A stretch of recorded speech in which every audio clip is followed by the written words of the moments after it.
நாகராஜின் வரலாற்றி வில்லிப்பாடு சாகசமாய் வணங்குகின்றேன் தெய்வமான திருக்கதை சர்ப்பத்தின் வரலாற்றி வில்லியின் குருவே பாகாவே நாகராணி தவமிருக்கே பண்பாக இறைவன் வரம் கொடுக்கே மோகமாய் மதலைக்கல் கொடுக்கே மோகமாய் வாங்கினாள் நாககன்னி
பகவானும் பார்வதியும் தூணி பண்ணி ஒருக்கி வார்த்தை சொல்லிவிட்டால் பழகி பாவி ஆடிப்பொண்ணு பழகியிலே அழகாக பார்வதியும் அப்படி கொண்டிருக்கிறார்கள். பகவான் குருவிற்கு 14 லோகத்தை படைத்து 7 சப்தா சாரங்களாகிய கடலை படைத்தார். சரி, கல்லுக்குள் இருக்கும் தேவைக்கும் கல் பயிர் இருக்கும் அதாவது சிசுகளுக்கும் முட்டைக்குள் இருக்கும் கருவுக்கும் ஆண்டவன் அழகாகவே பணியிடந்து வருகின்றார். அது மட்டுமல்ல, சிறிய உயிர் சிற்றெரும்பு முதல் பெரிய உயிர் மத யானை வரைக்கும் அதாவது 84 கோடி ஜீவஜந்துக்களுக்கும் ஓர் அறிவு முதல் 6 அறிவு படைத்து நம்மளை எல்லாம் 6 அறிவு படைத்திருக்கிறார். மானிட ஜென்மங்களை படைத்து மரம் செடி கொடி பயிர் புல் பூண்டு இலை தாவரங்களோடு ஆடு மாடு கண்டிகாரிகளை படைத்து இந்த உலகத்திலே இரவு என்றும் பகல் என்றும் 2 நாளிகையை படைத்திருக்கின்றார். பகல் என்று சொன்னால் 30 நாளிகை, இரவு என்று சொன்னால் 30 நாளிகை, 24 மணி நேரம் என்பார்கள். 24 மணி நேரத்தையும் ஒரு பொழுதாகவே படைத்து உலகத்திலே உள்ள மக்களுக்கு பகவான் பணியிடந்து வருகின்றார். இப்படி பகவான் கைலாச மலையிலே 33 கோடி தேவர்கள் பிழை சூழ 48 விஷ்மார்கள் பிழை சூழ எல்லோரும் ஆண்டவனை அப்படியே அடித்து இருந்தார்கள். அப்படி இருக்கக்கூடிய கைலாச மலையிலே நான் தேமத்தல்ல கொட்டை நாரதரவே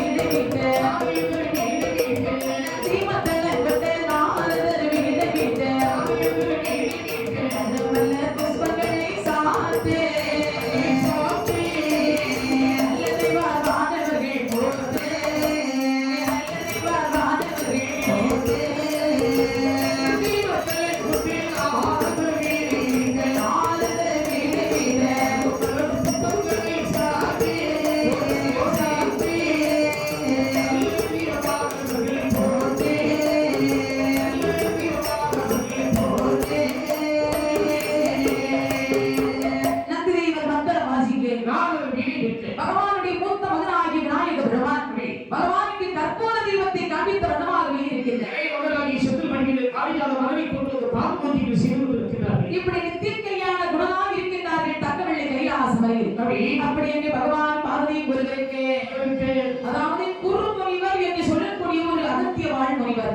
விந்தைகளை ஒன்றடிக்கு வேதங்களை நான்கடக்கி எல்லா வெற்றிலும் தர்மத்திரியாக இருக்கக்கூடியவர் அந்த குருமுனிவர் என்று சொல்லக்கூடிய அகத்திய வாழ் முனிவர் இந்த உலகை சமநிலைப்படுத்த வேண்டும் என்று இந்த உலகை நதி ஓரம் நடந்து வந்து கொண்டிருக்கின்றார். வரும்போது 10 நதிகள் 5 கடற்கரை ஓரமாக வந்து சொன்னாள், அடி கங்கா, அதோ நம்முடைய எதிரை வருகின்றாரே, ஆமா. இவர் யார் தெரியுமா? யாரு? இவர் தான் உலகத்திலே பெரியவர் குருமுனிவர் என்று சொல்வார்கள். உங்க ஆளை பார்க்கக்கூடிய நேரத்துல ரொம்ப குணமா இருக்கிறீ. அப்படியா? அடியே சாதாரணப்பட்ட ஆள் அல்ல. 7 கடல் தண்ணீரையும் குடித்தவர். அப்படியா? ஆமா. ஏப்பா 7 கடலையும் உருவாக்கி வந்து சொல்கிறார்கள். ஆமா.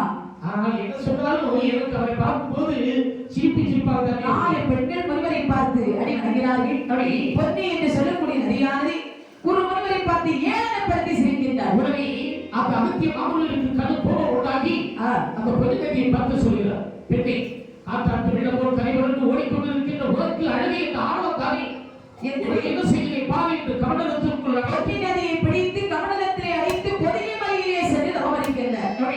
பொன்னி நதியானது அடிபட்ட காரணத்தாலே காசினிலே 12 வருட காலம் மாறி மலை என்பது இல்லை. மாறி மலை இல்லாமல் அங்கே பஞ்சங்கள் வருகிறது. நாளை எது உருண்ட பஞ்சம், நகரத்திலேயே விட்ட பஞ்சம், நாளை எது உருண்ட பஞ்சம், ஆமா நகரத்திலேயே விட்ட பஞ்சம், ஆனாக்கு உருண்ட பஞ்சம், ஆனாக்கு உருண்ட பஞ்சம், அரசனையே விட்ட பஞ்சம், ஆனாக்கு உருண்ட பஞ்சம், ஆனாக்கு உருண்ட பஞ்சம், அரசனையே விட்ட பஞ்சம், மறைக்காலே உருண்ட பஞ்சம், அரசனையே விட்ட பஞ்சம்.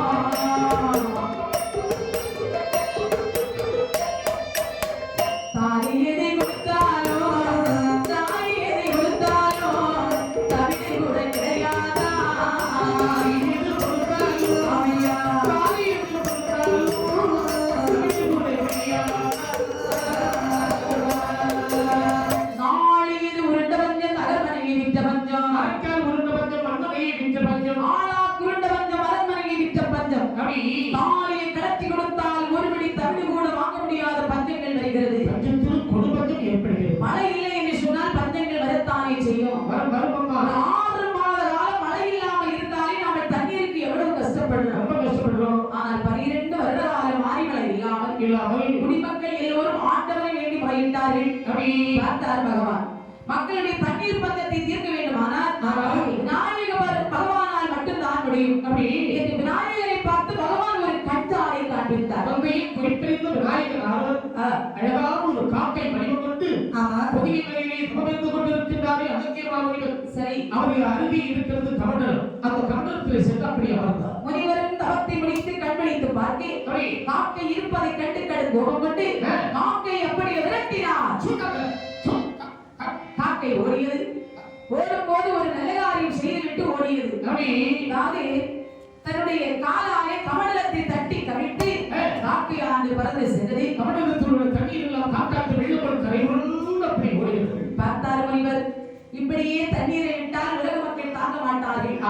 என்று 7 கடலாக பாவித்து 7 கடலுக்கு பெயர் வைக்கின்றார். எப்படி ஓம் சம்பே தீவுக்கப்பா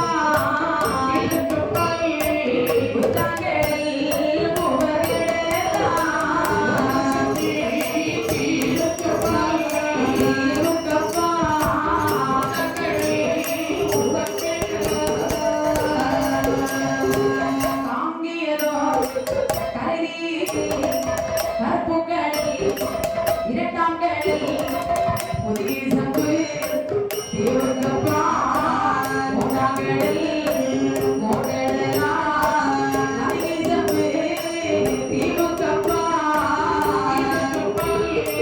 நாலாம் கடல் தயரனா தேவக்கப்பா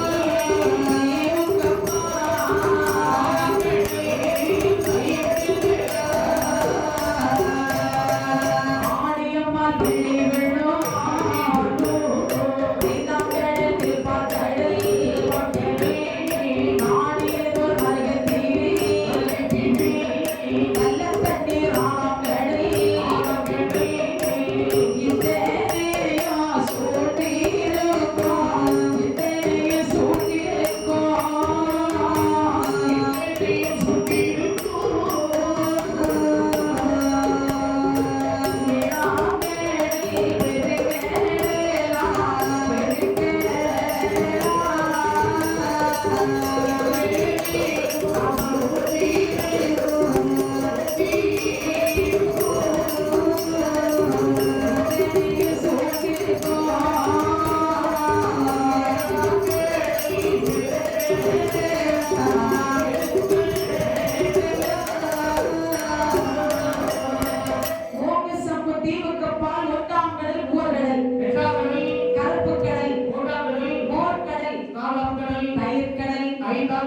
ஆடியம்மாள் பள்ளி கொண்டிருக்கக்கூடிய கடல் தான் 5ஆம் கடல் திருப்பார் கடல்.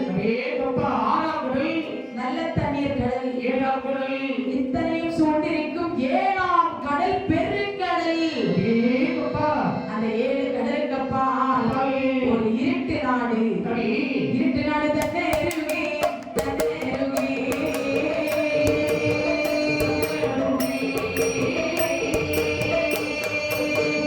சொன்ன பூமி உண்டா பூமி உண்டா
அதிலே கமலம் என்று சொல்லக்கூடிய ஒரு திருச்சபை. திருச்சபை பக்கத்திலே ஓங்கி வளர்ந்த ஒரு ஆலாவிருட்சம். ஆலாவிருட்சத்தின் அடியிலே அநேக பாம்பு ஒன்றுகள். ஆகவே இஸ்ராயேல் என்று சொல்லுவது அந்த கரையான் புற்றானது அப்படியே வளர்ந்து ஓங்கி வளர்ந்திருக்கின்றது. அந்த ஒரு புற்றிற்கு 1000 வாசல் வந்திருக்கின்றதா. பாம்புகள் போய் வாழ்வதற்கு அப்படியே வாசல் 1000 வாசல் உண்டா அந்த கரையான் புற்றி. அந்த புற்றுக்குள்ளே தங்க புற்று வெள்ளி புற்றி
இப்படி ஏராளமான பாம்பினங்கள் இருந்தாலும் அந்த பாம்பிற்கெல்லாம் தலைவனாக 2 நாகங்கள் வாழ்ந்து வருகின்றது.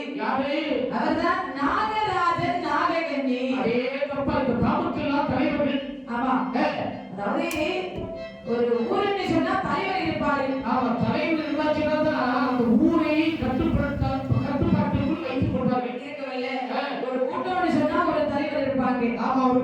ஒரு பெண்கள் கூட்டம்னு சொன்னா ஒரு தலைவி இருக்கணும். கண்டிப்பாக. இப்ப தலைவி இருந்தாலே கூட்டமே ரொம்ப நல்லா இருக்கும். 20 பேர் சேர்ந்து ஒரு குழு வச்சிருக்காங்கல்ல, அது ஒரு தலைவி எல்லாம் இருப்பாங்கல்ல. அத மாதிரி இந்த நாகங்களுக்கெல்லாம் தலைமை நாகங்களாக நாகராஜன் நாககன்னி என்று 2 நாகங்கள் வாழ்ந்து வருகின்றது. வாழ்ந்து வரக்கூடிய சமயத்தில் மனைவியும் சரி இன்புற்று இல்லறத்தை நடத்தினார்கள். அவை மன்மதனோடு அதையும் போலே அதையும் போலே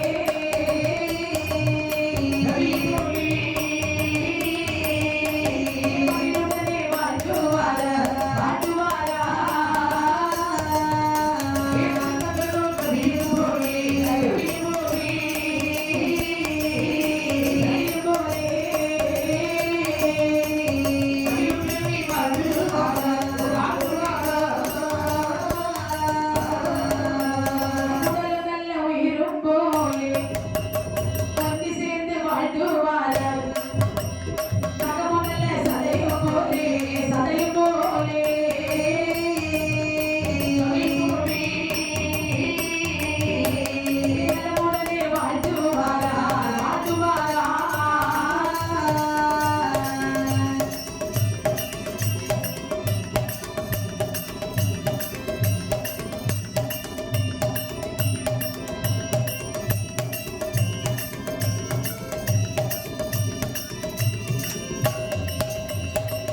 நாகராஜன் நாகவேணி என்று சொல்லக்கூடிய நாகத்தை மணமுடித்து மன்மதனும் கதையும் போன்று அலையும் கடலும் போன்று அன்பும் மரணம் உடைத்தான் என் இல்வாழ்க்கை பண்பும் பயனும் அது என்று சொல்லக்கூடிய திருவள்ளுவர் கூட்டிற்கு மற்றவரும் தேவியும் அரசாண்டு வருகின்றார்கள்.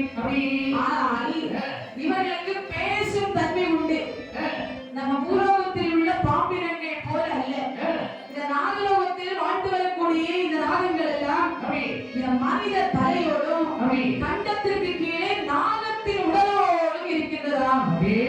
என்ன ஆச்சரியம் என்ன ஆச்சரியம் இவர்களுக்கு பேசுவதே உண்டு. ஏனென்றால் மனித உடலா இவர்கள் தெய்வ அம்சம் பொருந்தியவர்களாக நாகராஜனும் நாககன்னியும் வாழ்ந்து வரக்கூடிய சமயத்திலே இதை அறிந்தாள் என் தாயாகிய ஆதிபராசக்தி. என்னதான் செய்கிறாள்? ஆதிபராசக்தியானவள் நாகராஜன் நாககன்னியுடைய தெய்வ அம்சத்தை அம்மையார்கள் அறிந்து மனதில் நினைக்கின்றார். ஆகா, இந்த மண்புற்றுக்குள்ளே ரெண்டு பேர்கள் வாழ்ந்து வந்தால் மகிமை கிடையாது, இன்பம் கிடையாது.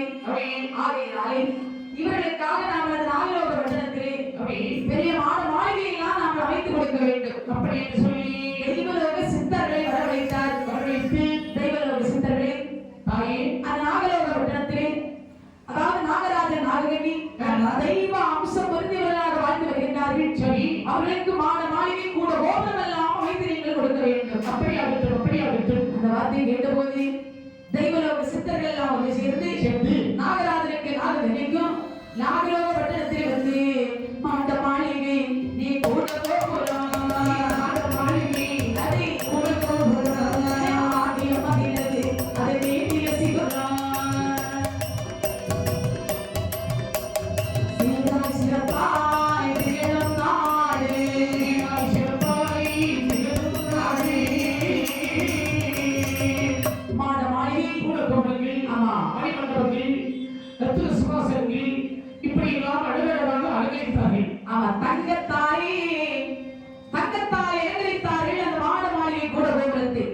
அது மட்டுமல்ல, மேலும் அங்கே என்ன என்ன எல்லாம் அமைக்கிறார்கள் பாருங்கள். எல்லாம் அமைக்கிறார்கள். ஒன்றாம் படி தலமா ஏக போக சாவடியா, சாவடியா இரண்டாம் படி தலமா படித்தலமா, இரண்டாம் படித்தலமா இருந்தாலும் மேடைகளா மேடைகளா, இருந்தாலும் மேடைகளா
அல்லவா ஆமா. தெய்வலோக சித்தர்கள் அல்லவா நாகராஜன் நாகரணிக்கு அழகாகவே நாகரத்தை ஆஹா. மேடைகள் எல்லாம் அமைத்து கொடுத்தார்கள் அப்படி சீரும் சிறப்போடு செல்வ செழிப்போடு தெய்வ சிந்தனையோடும் அப்படி. ஆண்டவருடைய அருளை பெற்று நாகராஜன் நாககன்னி வாழ்ந்து வருகின்றார்கள் அப்படி வாழ்ந்து வரக்கூடிய சமயத்திலே இடத்திலே இவர்களுக்கு ஒரு குறையும் இல்லை பாலாலே குறையும் இல்லை பாலாலே குறையும் இல்லை பாலாலே குறையும் இல்லை குறையும் இல்லை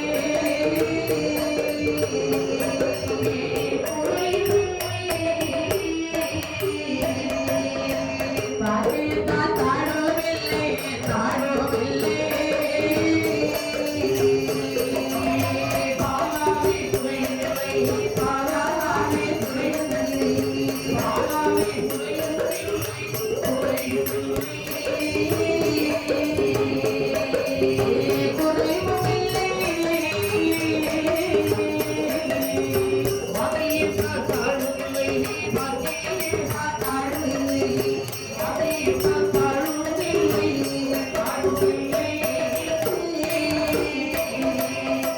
மண் இருக்கு மனை இருக்கு மண்ணாலே குறைவும் இல்லை பொன்னிருக்கு பொருள் இருக்கு பொன்னிருக்கு பொருள் இருக்கு பொன்னிருக்கு பொருள் இருக்கு பொருள் இருக்கு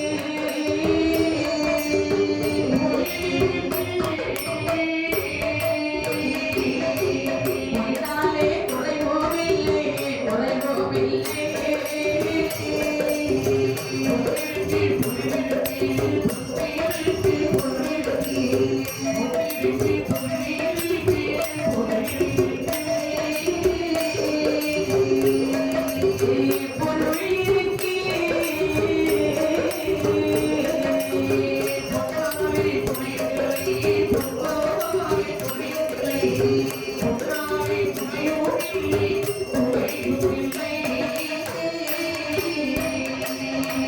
இந்த நாகராஜனுக்கு நாககன்னிக்கும் பகவானுடைய விழாவை பாலாலை குறைகள் இல்லை வாக்கியத்தால் தாழ்வில்லை. அதாவது மண் இருக்கிறது மனை இருக்கிறது மண்ணுக்கு குறையில்லை ஆமா, பொண்ணு இருக்கிறது பொருள் இருக்கிறது. பொன்னாலை குறையில்லை ஆமா, இறைவனுடைய அருளை பெற்று எல்லா செல்வத்தோடு இவர்கள் வாழ்ந்து வருகின்றார்கள் வாழ்வதற்கு இடையில் ஆனா இப்ப உள்ளவர்களுக்கெல்லாம் நாம எல்லாம் பணத்தை தான் முக்கியமாக விரும்புகின்றோம் ஆமா அதுதான் பணம் இருந்தாதான் 4 பேர் நம்மளை மதிப்பான் ஆமாமா அதுதானே அதாவது அதான் சொல்லி இருக்கின்றார்கள் என்ன? பணம் பண்டிகையிலே குணம் குப்பையிலே ஆமா, குணத்தை கொண்டு ஒன்றுமே இந்த காலத்தில் செய்ய முடியாது ஒன்றும் செய்ய முடியாது. அந்த மாதிரி இந்த நாகராஜனுக்கு நாககன்னிக்கும் ஆமா. எல்லா செல்வங்கள் இருந்தும் ஆனால் ஒன்று என்ன ஆனால் ஒன்று? இவர்களுக்கு மதலை செல்வம் என்பது கிடையாது. அப்படியானால் குழந்தை செல்வம் என்பது கிடையாது. பாத்தீங்களா?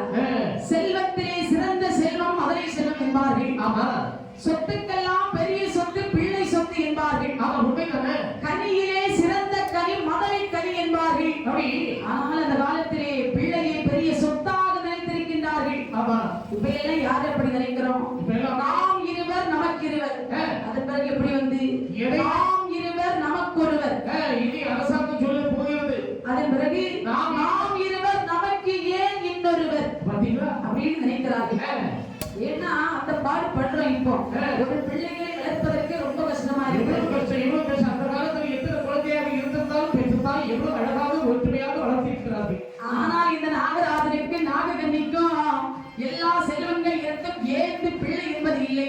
ஐயோ, குழந்தை இல்லாமல் இருந்தால் அதாவது எவ்வளவு கவலை இருக்கும். ஒரு மனிதனாக பிறந்து விட்டாலும் 16 செல்வங்கள் இருக்க வேண்டும். இருக்க வேண்டும், இருக்க வேண்டும். அதிலே முக்கியமான செல்வம் மதுரை செல்வம். ஆமா, குழந்தை செல்வம் இல்லாவிட்டால் மையத்தில் உள்ளவர்கள் பொய் சொல்வார்கள். நாகராஜன் நாககன்னிக்கு எவ்வளவோ செல்வாக்குகள் இருந்தாலும் ஆமா. ஏந்து பிள்ளை இல்லை. பிள்ளை இல்லாமல் இருந்து குடும்பத்தில் பிள்ளை இல்லை என்று சொன்னால் அதிகமாக அந்த மணியாளுக்குத்தான் ரொம்ப கவலையாக இருக்கும். நிச்சயமாக உண்மைதானே? உற்றார்கள் உறவினர்கள் எல்லோரும் ஏளனமாக பேசுவார்கள் அந்த பெண்ணை பார்த்து. ஒரு நாள் இடத்திலே மதுரை செல்வம் இல்லாமல் இந்த நாககன்னியானவள் என்னைக்குமே அரண்மனையிலே இருந்தாலே ஆனால் சிரித்த முகத்தோடு சீதேவியா இருப்பாள். அந்த நாளையிலே அவருடைய மனதிலே ஒரு ஏக்கம். அந்த பகவானே, எல்லா செல்வத்தையும் எங்களுக்கு நீ தந்திருக்கின்றாய். ஆனால் மதுரை செல்வத்தை நீ குறைத்து விட்டாய். மதுரை செல்வம் இல்லாமல் மனக்கவலையாலே நாககன்னி பெண்ணானவள் அப்படி அந்த நாகராஜனுடைய முகத்தை பார்த்து சொன்னாள். என்னவா சொல்லுகிறாள்? ஆசி மன்னவா, என்னம்மா? என் கணவா மன்னவரே, மாலையிட்ட பூபதியே, என் கணவா மன்னவரே, மாலையிட்ட பூபதியே, நாமகிரி வேதேளோமே, நாகரிரு வேதேளோமே, நாகலோக பட்டணத்தில் நாகரிரு வேதேளோமே, நாகரிரு வேதேளோமே, நாகலோக பட்டணத்தில் இருந்து அரசாளும் போது என்ன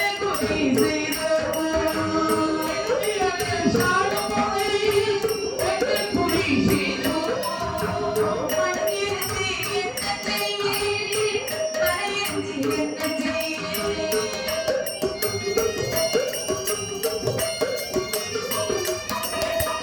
முன்னிருந்து என்ன செய்ய, முன்னிருந்து என்ன செய்ய,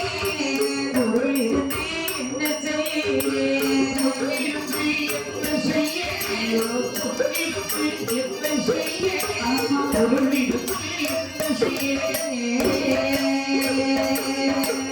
நாககன்னியானவள் நாகராஜனை பார்த்து சொல்லுகின்றாள். என்ன சொல்லுகின்றாள்? என் ஆசி மன்னவா, என்னம்மா? நீங்கள் என்னை கைப்பிடித்த நாள் முதலாய் எனக்கு அன்பினாலே ஒரு குறை இல்லை, இல்லை. செல்வத்தாலே ஒரு குறை இல்லை. ஆமா. ஆனால் நமக்கு எல்லா செல்வங்கள் இருந்தும் இருந்தும் மதலிசனம் இல்லையே மன்னா. கவலைப்படாதே அம்மா. உலகத்திலே பிறந்தவர்கள் எல்லா ஜீவராசிகளுக்கும் ஆசையும் எல்லாம் உண்டு. அந்த ஆசையும் கொண்டு நீ சொல்லுகின்றாய் குழந்தை இல்லை என்று. ஆமா, எல்லோருக்கும் எல்லா இந்த செல்வம் கிடைத்து விடுவதில்லை. இல்லை. நேரங்காலம் வரக்கூடிய நேரத்தில் நிச்சயமாக நமக்கு குழந்தை கிடைக்கும். குழந்தை இல்லை என்று இருந்தால் மண் இருந்து என்ன பலன், மனை இருந்து என்ன பலன், ஆமா. பொன் இருந்து என்ன பலன், பொருள் இருந்து என்ன பலன், என்ன பலன்? நாடாள நமக்கு ஒரு மதலை இல்லையே மன்னா. திருமணம் முடித்து பல ஆண்டுகள் ஆகியும் 50 வயதாச்சு, முடிதெரிக்க பிள்ளை இல்லை. 50 வயதாச்சு, முடிதெரிக்க பிள்ளை இல்லை. 40 வயதாச்சு, நமக்கு நாடாள பிள்ளை இல்லை. நீ பிள்ளை இல்லை, நாடாள பிள்ளை இல்லை.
மன்னவா, 30 வயதிலே முடிதறிக்கு பிள்ளை இல்லை. 40 வயதிலே நாடாள நமக்கு ஒரு மதலை இல்லை. 50 வயது ஆகியும் நமக்கு ஆணும் இல்லை, பெண்ணும் இல்லையே மன்னா.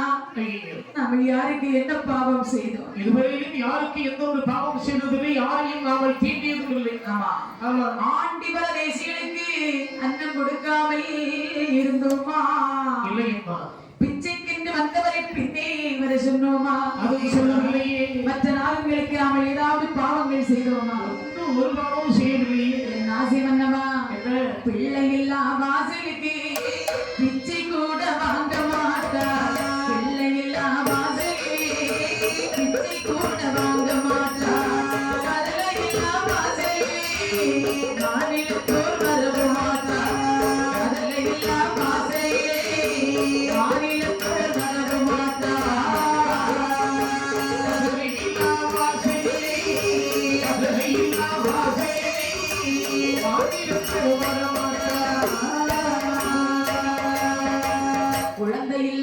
வாசலுக்கு குடும்பத்தார்கள் வரமாட்டார். குழந்தையில்லா வாசலுக்கு குடும்பத்தார்கள் வரமாட்டார்.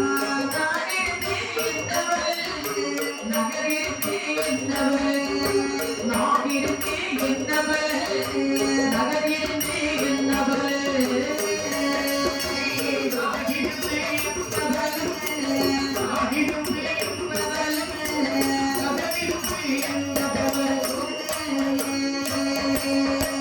என் ஆசி மன்னவா, பிள்ளை இல்லாத வாசலுக்கு பிச்சை கூட வாங்க வரமாட்டார்கள். ஐயோ ஏன்னு சொன்னா மறுபடியும் பிச்சை போட்டா நமக்கு வயிறு நிறையாது. நம்ம வயது நிறைய அது மட்டும் இல்ல இருந்து ஒண்ணு வாங்கக்கூடாது கூடாது. மதுரை இல்லா வாசலுக்கு மாரியத்தர் வருவார்களா? குழந்தை இல்லாத வீட்டிலே குதிரைத்தோர் வருவார்களா? குடும்பத்தார்கள் கூட எட்டி பார்க்க மாட்டார்கள். அடியே நல்ல காரியத்துக்கெல்லாம் எதிர்ப்பு போயிடாத நீ. ஒரு குழந்தைக்கு பாக்கியம் இல்லாதா? என்ன எனக்கு இருக்கிறார் இன்னைக்கு நம்மள பார்த்து ஒதுங்கி நிக்கிறவள பாரு. அது முன்ன பார்த்து என்ன மாதிரி பேசினான். ஆமா, உடனே நாக என்ன சொல்கிறார்கள்? என் ஆசி மன்னவா, நான் பெண்ணாக பிறக்கலாமா? இந்த பூமியிலே வாழலாமா? ஐயோ மங்கையாக பிறக்கலாமா? இந்த மாநிலத்தில் நான் வாழலாமா? ஏன் ஆண்டவன் இப்படி ஒரு கவலை எனக்கு தந்து விட்டார்? நிச்சயமாக நமக்கு குழந்தை உண்டம்மா. அந்த பகவானே, பிள்ளை எது இல்லாமல் பெரும்பாவியாயினே, பிள்ளை எது இல்லாமல் பெரும்பாவியாயினே, பிள்ளை இல்லா நாளையே பிள்ளை போட்டு பேசுகிறார், பிள்ளை போட்டு பேசுகிறார்.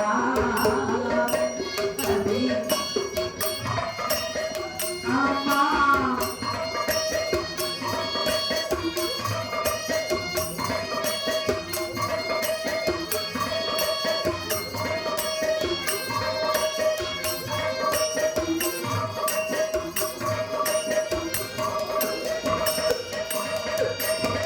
முதல்ல இல்ல நாளையிலே,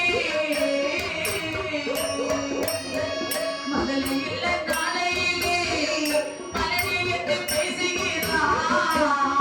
இல்ல நாளையிலே பழனியத்தை பேசுகிறார். என்ன குறை நாம செய்தோம், எத்தேடுதல் நாவிகத்தை குறை நாம செய்தோம், எத்தேடுதல் நாவிகத்தை இருந்தாலும் எல் அருகிருக்க மதலையிலே, அருகிருக்க மதலையிலே.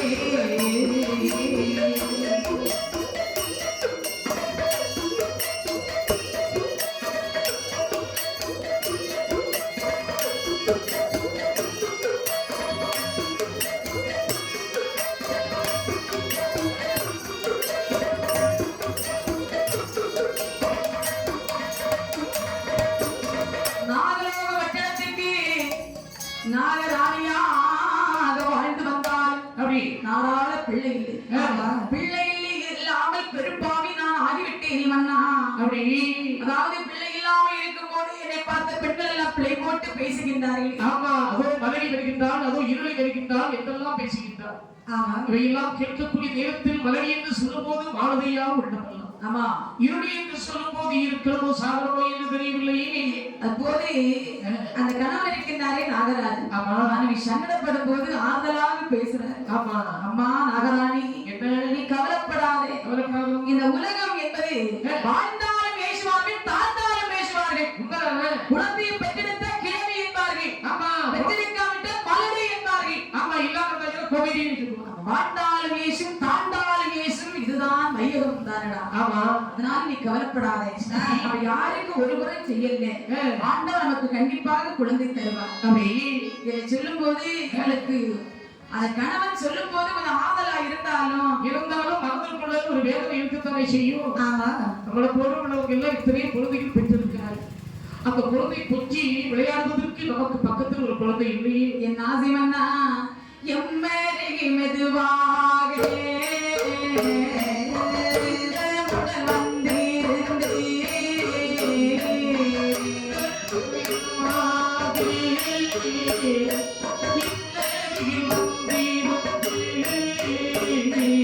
மன்னரே புரண்டலுதே, இந்த மன்னரே புரண்டலுதே, எனக்கு ஒரு வழி பிடிக்க மத்தலையில்லை.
மன்னரே புரண்டு விளையாடி என் மடியே ஒரு மதுரை இல்லையே.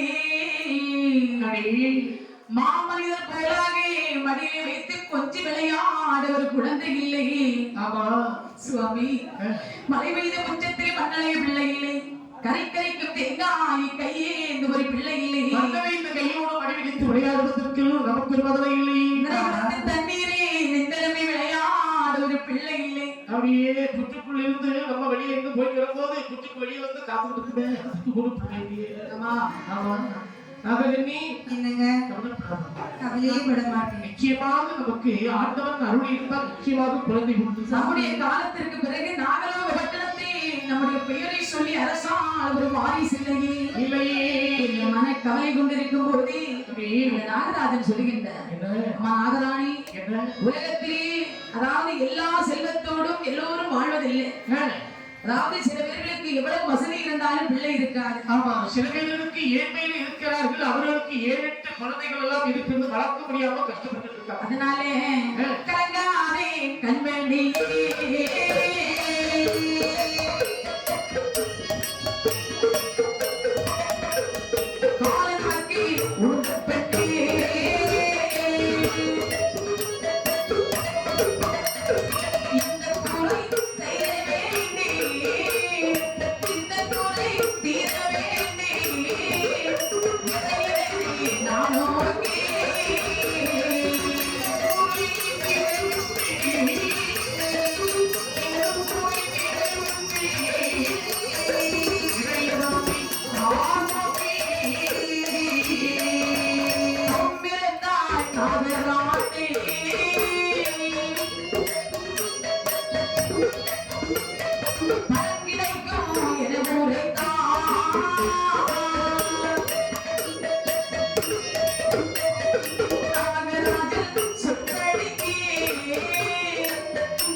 ஒரு பலனில்லை. யாருமே பிள்ளைக்கு மேல தரமாட்டாங்க. என் முகத்தை பார்த்து நீங்க உங்க முகத்தை பார்த்து நான் அப்படி அழுது கொண்டிருந்தால் ஒரு பிரயோஜனம் இல்லை. அப்படியானால் நம்மளை படைத்தாரே ஆதி கரைக்கணனாகி சிவபெருமான், அவர் இதனைக்கு தபத்தை செய்து குழந்தைக்கு நாமல் வரத்தை வாங்க வேண்டும். நாகராணி, என்ன? அதாவது பகவானை வேண்டி நீ தவம் இருக்க வேண்டும். சரி, தவம் இருந்து குழந்தைக்கு பலரை நாமல் அடைய வேண்டும் என்று இந்த நாகராஜன் சொன்ன வார்த்தை கேட்டு நாகராணி அம்மையானவள் தவம் இருக்க வேண்டும் என்று அந்த காட்டுக்குள்ளே அழகான ஒரு இடம் பார்த்தார். தவம் இருக்க வேண்டுமானால் ஆட்கள் சஞ்சாரம் இல்லாத இடம் பார்த்து தான் போக வேண்டும். ஆட்கள் இருக்கக்கூடிய நேரத்தில் தவம் இருக்க முடியாத ஒரு சலசலப்பு இருக்கும். கண்டிப்பாக தவத்தில் யாரும் கரைந்துவிடும். ஆகவே ஆட்கள் இல்லாத இடம் பார்க்க வேண்டும். ஆட்கள் இல்லாத இடம் பார்த்து அரும்பெற காரகத்திலே வந்து அந்த நாககன்யார்கள் ஆதி சிவனை நினைத்து குழந்தை வேண்டே தவம் இருக்கின்றாள். தவம் என்று சொன்னால் எப்படிப்பட்ட தவம்? ஆழம் நீள குழிகள் வெட்டி கட்டிலே வளர்த்து ஆழம் நீள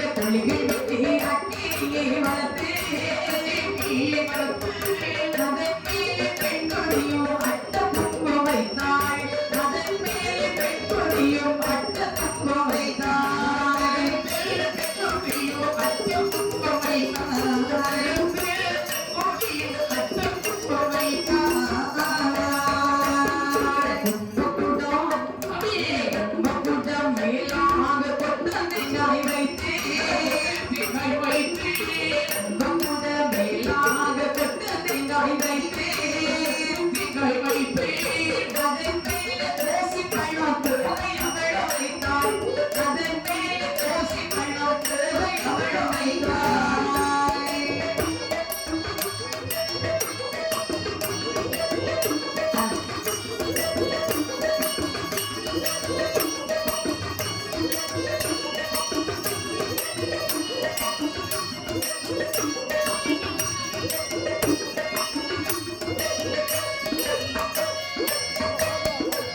நாககன்னி அம்மையானவள் ஆழநீள குழிகள் வெட்டினாள் ஆழநீள குழிகள் வெட்டி அக்கினியை வளர்த்தாள் அதன் நடுவில் 1000 முழ கம்பத்தை நாட்டினாள் ஆமா கம்பத்தின் மேலே ஒரு வட்ட பாறை அதாவது அமைத்தாள் அந்த வட்ட பலகை அமைத்து அதன் மேலே ஒரு செப்பு குடத்தை வைத்தாள் அந்த செப்பு குடத்திற்கு மேலே கொட்டம் தேங்காய் வைக்கின்றாள் அந்த கொட்ட தேங்காய் மேலே எலுமிச்சம் கனியை வைக்கின்றாள் அந்த எலுமிச்ச கனி மேலே தோஷிப்பழம் என்று சொன்னால் எலுமிச்சங்கனி எலுமிச்சங்கனி மேலே சிவந்ததளி மலரை வைத்தாள் வைத்து அதற்கு மேலே ஒரு செம்போசி தானாட்டி அதன் மேலாக நின்று நாககன்னி ஆனவள் ஆதி சிவனை நினைத்து அமர்கின்றாள் ஊசி முனை மேலே ஒரு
குழந்தைக்கு மேல எவ்வளவு ஒரு ஆசையா இருந்திருப்பாங்க. நம்ம எல்லாம் குழந்தைன்னு சொன்னா என்ன செய்வோம்? பிள்ளை இல்ல நிம்மதியா இருப்பாங்க. வாயில போய் நேம்சம் போட்டுட்டு ஒவ்வொரு ஆஸ்பத்திரியா போறோம். ஆமா டாக்டர் பாப்பா இந்த பிள்ளை எடுத்தாச்சுன்னா நமக்கு ஒரு நோயாளி மாறுறது இல்லை.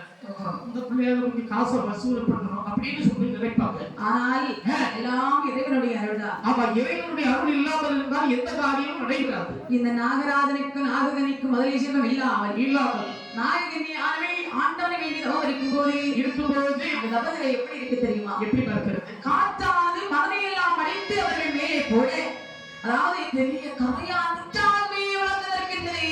ஏற்றுமொழி சுடுகுறித்து எறும்புகள் போய் முட்டையிட்டு அங்கு நீங்குமாக வந்து கொண்டிருக்கிறது. பறவைகளின் கனிகளை சாப்பிட்டு விதைகளை அவர்கள் மேலே போட மரமாக வளர்ந்த பூமாக மேலே சொல்கின்றது. காப்பாற்றி முளைத்தவர் தலைமாட்டில் பூச்செறிய தலைமாட்டில் முளைத்தவர் கால்மாட்டிலே பூச்செறிய இப்படி கரையான் புற்றுக்குள் இருந்து 12 வருட காலம் நாககன்யானவள் கை குழந்தைக்காக தவமரிக்கும் போது தவமானது காற்றிலே கிளந்து கைலாச மலையெங்கும் அக்கினி சோலையாகவே வளர்ந்திருக்கின்றது.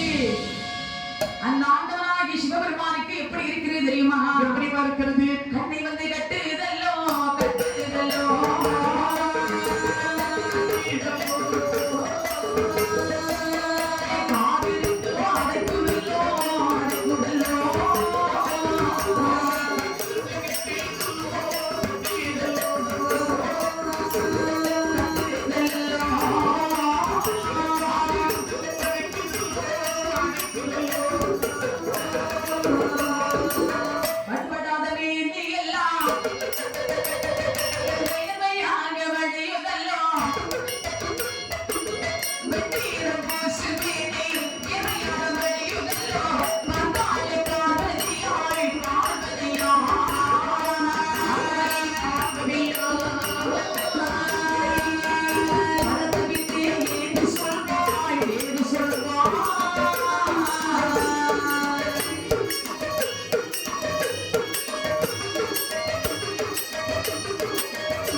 தவமானது பகவானை அக்கினி சுவரையாக சொன்னதற்கு பகவானுக்கு கண்ணை வந்து கட்டுகிறது, காவிருந்து படைக்கிறது, அதாவது வியர்வையாக வேலை எங்கும் வியர்த்து கொட்டுகிறது, அக்கினி சுவரையாக நாடுகிறது.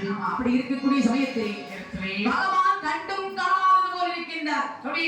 ஆனால் இந்த தவத்தை உண்ணுதலாக பார்த்துக் கொண்டிருந்தாலே அன்னையான பார்வதியார்கள் அதான் சொல்லுவார்கள், ஒரு பெண்ணுடைய பெருமை இன்னொரு பெண்ணுக்கு தான் தெரியும் என்று சொல்லுவார்கள். ஆமா, பாம்பின் கால் பாம்புதானே தெரியும். ஆமா, இதை அறிந்து அந்த ஆதிபரா சக்தியானவள் பிரம்மாண்ட நாயகியாய் ஆண்டவனுடைய அருகிலேயே வந்து சொல்லுகிறார். என்ன சொல்கிறார்? என் பகவானே தேவி இரக்கமில்லை யோசிவனே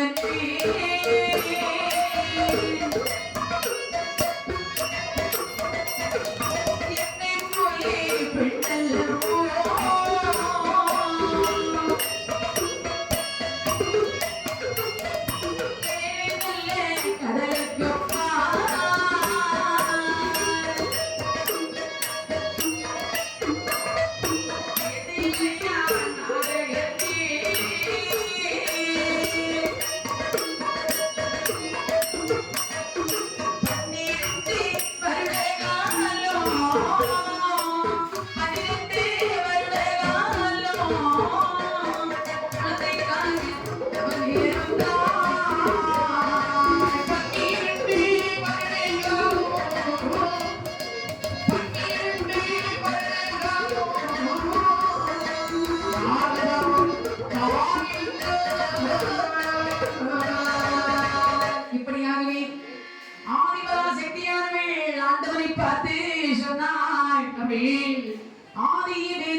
மன்னாதி போதமிடு விண்ணாதி அண்டமும் நீ மறை நான்கும் அடியும் நீ மதியும் நீ நதியும் நீ அணையும் நீ புதலும் நீ பெண்ணும் நீ பொருளும் நீ இருளும் நீ ஒளியும் நீ பகவானே. உலகத்துக்கு ஆதி இந்தமாக இருக்கக்கூடிய ஆதி சிவபெருமானே, அதாவது 7 கடலுக்கப்பால் பாருங்கள், நாகலோக பட்டணத்திலே வாழ்ந்து வருகின்றார் நாகராஜன் நாககன்னி. 2 பேரும் தெய்வ அம்சம் பொருந்தியவர்கள்.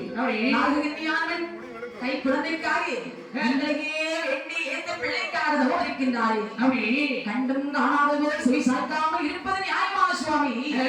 பாருப்பா, அவர்கள் குழந்தை இல்லை என்று சொல்லி தவம் இருக்கின்றார்களே, அவர்கள் முன்பாக ஏதாவது ஒரு பாவம் செய்திருக்க வேண்டும். பாவம் செய்த காலத்தில் தான் அவர்களுக்கு குழந்தை இல்லாமல் இருக்கிறார்கள். இது பாருப்பா, அவர்களுக்கு குழந்தைகளை கொடுக்க வேண்டியதுதான். எப்படி பார்வதி கொடுக்கணும்னு சொல்றதா சரிதான், ஆனால் போன ஜென்ம பாவ புண்ணியத்தை நாம் பார்க்க வேண்டும் அல்லவா? ஆமா, நிச்சயமாக. அதாவது ஒருவர் செய்த பாவத்தின் பலனாகத்தான் ஒவ்வொரு கருமமும் நடந்து கொண்டிருக்கும். புண்ணியம் செய்தவனுக்கு நல்லதே நடந்து கொண்டிருக்கும். அவன் என்ன பிழை செய்திருக்கிறான் என்பதை நாங்கள் அறிய வேண்டும். அப்படி என்று சொல்லி ஆண்டவராகிய சிவபெருமான் சரி, அவர் என்ன செய்கிறார் தெரியும்? யாரை அழைக்கிறார் தெரியுமா? யாரை அழைக்கிறார்? அதாவது தெய்வலோகத்திலே கணக்கெல்லாம் பார்க்கின்றதே சித்திரகுப்த நயனார். ஆமா, நயனாரை வரவழைத்தார். வரவழைத்து இப்படி பாருங்க, எமலோக கணக்கரையும் எமலோக கணக்கரையும்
அதாவது தெய்வலோக கணக்கரை வரவழைத்தார். புத்தியிலே சிறந்தவர் சித்திரகுப்த நயனார். அதாவது நாம எவ்வளவு பாவம் செய்தாலும் இப்ப ஒரு பொருளை காணாம எடுக்கிறோம்னு சொன்னா அப்பப்பா எடுத்துட்டோம், யாருமே காணல. ஆனா அங்க கணக்கு எல்லாம் இருக்கும். உன் கணக்கும் அங்கதான் இருக்கும், என் கணக்கும் அங்கதான் இருக்கும். ஏன் தெரியுமா? உலகத்தில் எந்த ஒரு ஜீவராசிகள் பிறக்கின்றதோ அது எப்போதெல்லாம் மனித வேண்டும் என்று அந்த பிரபஞ்சமணி என்று சொல்லக்கூடிய ஒரு புத்தகம். மனிதன் தோன்றியது எப்போது மறைய போகிறார்கள் என்பதெல்லாம் அந்த பிரபஞ்சோடியில் தான் இருக்கும். இவன் இப்படிதான் வாழ வேண்டும், இவன் இப்படித்தான் இருப்பான் என்று எல்லாமே அந்த பிரபஞ்சோடியில் இருக்கு. அதான் தலையெழுத்துன்னு சொல்லக்கூடிய சித்திரகுப்த நயனாரை வரவழைத்தார். வரவழைத்து சித்திரகுப்தா இங்கே வாப்பா. நான் நாகலோக பட்டணத்திலே கை குழந்தைக்காக நாககன்னி என்று சொல்லக்கூடியது நாகமானது குழந்தைக்காக தவம் இருக்கின்றார். சரி, அவருக்கு ஏன் இவ்வளவு வருடங்கள் ஆகியும் குழந்தைக்கு நான் வரம் கொடுக்கல என்பதை கணக்கை பார்த்து சொல்லணும். அப்படியா? ஆமா, சரி, அப்படி ஆகட்டும். உடனே அந்த வார்த்தையை கேட்டு சித்திரகுப்த நயனார் கணக்கை ஏற்றி புரட்டி எப்படி பார்க்கின்றார். பார்க்கும்போது பகவானே, இவர்கள் முந்தின ஜென்மத்தில் பெரிய பாவங்களை செய்து சாபத்தை வாங்கி இருக்கின்றார்கள். எப்படிப்பட்ட பாவத்தை செய்திருக்கிறார்கள்? அதாவது முந்தின ஜென்மத்தில் இந்த நாகராஜர் ஒரு வில் வேடனாக பிறந்திருக்கின்றார். வேடனாக பிறந்து ஒரு பெண் மானை வதைத்திருக்கின்றார். அந்த மானை கொண்ட தோசத்தாலே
ஒரு பெண்மானை அப்பாலே எய்து கொண்டிருக்கின்றான்.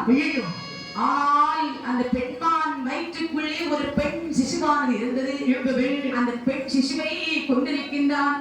மானை கொண்ட தோஷம் இந்த நாகராஜனை பிறவியிலே கொண்டிருக்கின்றது. அதனால் தான் இவருக்கு மதுரையில் சரி. இந்த நாககன்னியோ முந்திர ஜென்மத்தில் ஒரு மருத்துவ பெண்ணாகவே பிறந்திருக்கின்றார். சரி.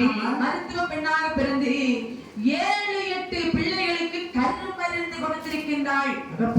உரு மருந்து கொடுத்து உருக்களை கலைத்திருக்கின்றாள்.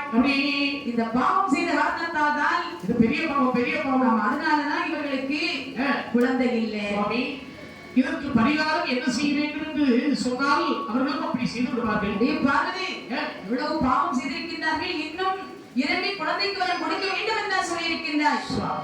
எவ்வளவோ கஷ்டப்பட்டு அவர்கள் தங்களை நோக்கி நாம் இருக்கின்றார்கள்.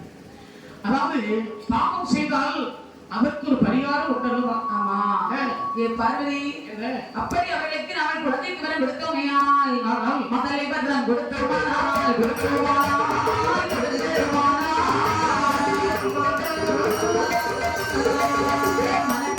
வந்து சேரும் வந்து சேரும்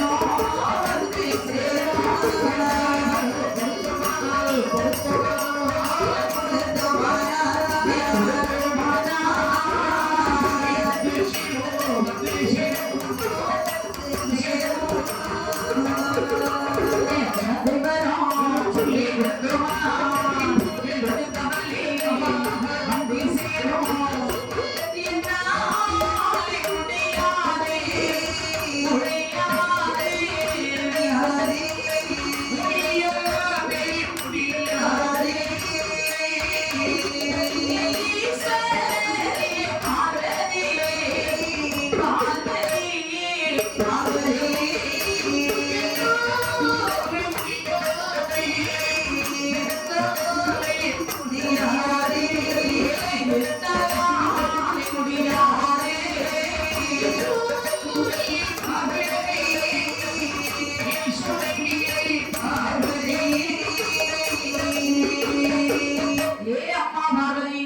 அவர்களுக்கு மதலை வர நாம கொடுத்தோமையானால் மனக்கவலை வந்து சேரும்.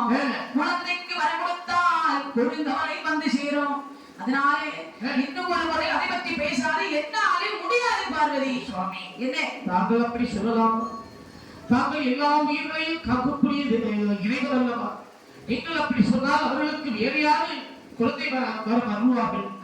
சுவாமி எப்படியாவது குழந்தை கொடுத்தே ஆகுமே. பகவான் எவ்வளவோ சொன்னார் கேட்கல. இன்னும் பார்வதியானவள் சொன்னார், ஏ பகவானி என்ன நாயகனியானவள் நம்மள மாதிரி என்ன மாதிரி ஒரு பெண் அல்ல, ஒரு நாகம். ஆமா பாம்பு. ஆமா 12 மனுஷனாக இருந்தா கூட சும்மா இருப்பதுல ஒரு நியாயம் இருக்கிறது. ஆமா. ஆனால் இது நாகம் அல்லவா, தெய்வ அம்சம் பொருந்தியவள் அல்லவா, மன கவலையோடு வாடுகின்றாள். அப்படி நீங்கள் நாககன்னிக்கு குழந்தைக்கு நீங்கள் வரம் கொடுக்காவிட்டால் ஏ பகவானே ஆண்டவனே பகவானே அடியாளோட வார்த்தை கேளும். பிள்ளை வரம் கொடுக்காவிட்டால் பகவான் என்று சொல்ல மாட்டேன்.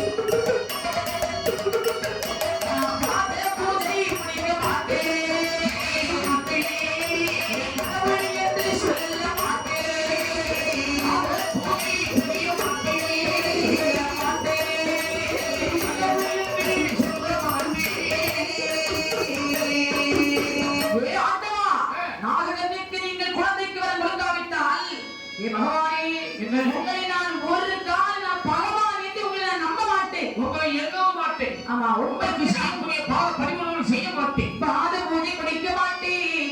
கடவுள் என்று நான் ஒரு நாள் சொல்ல மாட்டேன் அப்படின்னு சொல்லி பார்வதியான கோபத்தோடு சொன்னா பாருங்க. பார்த்தாரு பகவான். பார்வதி கோபப்படுகின்றாள். கோபப்பட்ட உலகம் தாங்காது பெரிய சக்தி உள்ளவள். அவள் வார்த்தை நாம கேட்கணும். பாத்தீங்களா, அதாவது நம்ம வீடு முதல் பகவான் வீடு வரை அப்படிதான் இருக்கு. மனைவி சொல்லி கேட்டிருக்கிறார் பாருங்க. பொட்டாட்டி ராஜ்யம். ஆமா, அதனாலதான் கவியரசி கண்ணதாசன் திருவருட் செல்வர் என்ற சிறுமாயில ஒரு பாட்டு எழுதியிருக்கின்றார். எப்படி? வேட்டையும் சேலையும் ஆற்றிலே போட்டு அலசும் போது வேட்டை இங்கே ஜொலிக்குதா வெள்ளையப்பா, ஆனால் வீட்டிலே சேலைதான் வெல்லுதப்பா. ஆமா, சொல்லுக்கு அது விளையாட்டா இருக்கும். சரி, வீட்டுல மனைவி சொல்லிதான் எடுபடும். ஆமா, அத மாதிரி பார்வதியார் சொல்லி கேட்டு ஆண்டவனாகிய சிவபெருமான் அந்த நாககன்னிக்கு குழந்தைக்கு வர கொடுக்க வேண்டும் என்று காலை நல்ல அந்த பாகத்தில் பெண்டரும் அங்கேயே வரா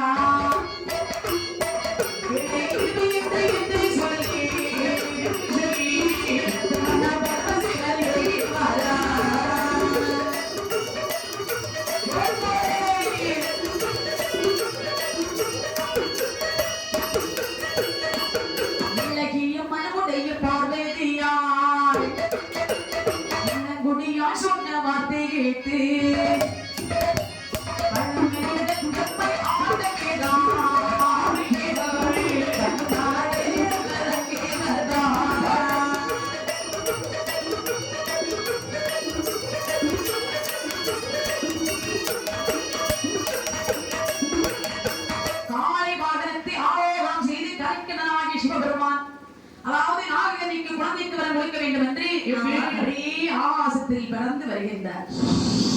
காலை வாகனத்திலே கற்கண்டம் ஏகி வருகின்றார். வந்து நாகலோக வட்டத்தில் வந்து நாகக்கன்னியுடைய தவத்தை பார்க்கின்றார். பார்க்கும் போது கரையான் முற்று மலை போலே குவிந்திருக்கின்றது. கரையான் முற்று வளர்ந்திருக்க கரையான் முற்றுக்குள்ளே இருந்து ஓம் நமச்சிவாய என்ற ஒரு மந்திரமானது ஒலித்துக் கொண்டிருக்கின்றது.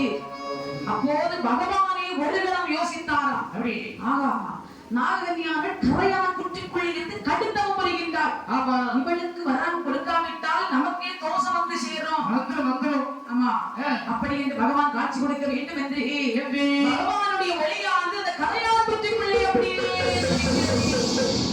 பகவானுடைய ஒளியானது அந்த கரையான் முற்றிலே பட்ட போது என்ன ஆகிறது பாருங்க.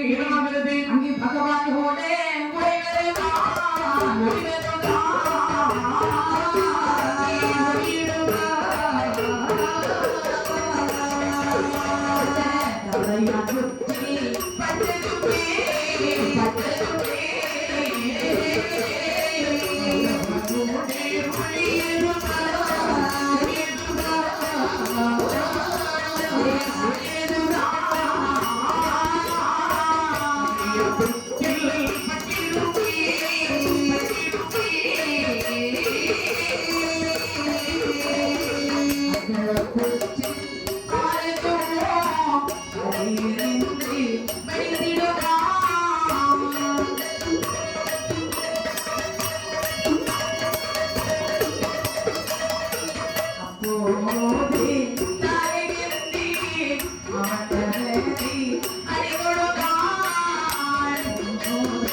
வாடி வதங்கி போயிருப்பான். ஆனா நாககன்னியார்கள் அப்படி இல்லை, அப்படியே தங்க வேலையாகவே ஜொலிக்கின்றாள். அந்த நாககன்னியார்கள் அந்த ஆண்டவரை அடிபணிந்தாள். அடிபணித்து ஏந்தோ பகவானே பகவானை கண்டு ஆண்டவரை அப்படியே போற்றி நிற்கின்றாள். அப்படி ஏ பகவானே வாருங்கோ வாருங்கோ நீலகண்டம் ஓட்டை வந்தது நாம் செய்த பாக்கியம் சந்தோஷமானது சாக்கியமே ஆடத்தவன் என்னை நாடி வந்தது அன்பினால் நான் செய்த புண்ணியமே.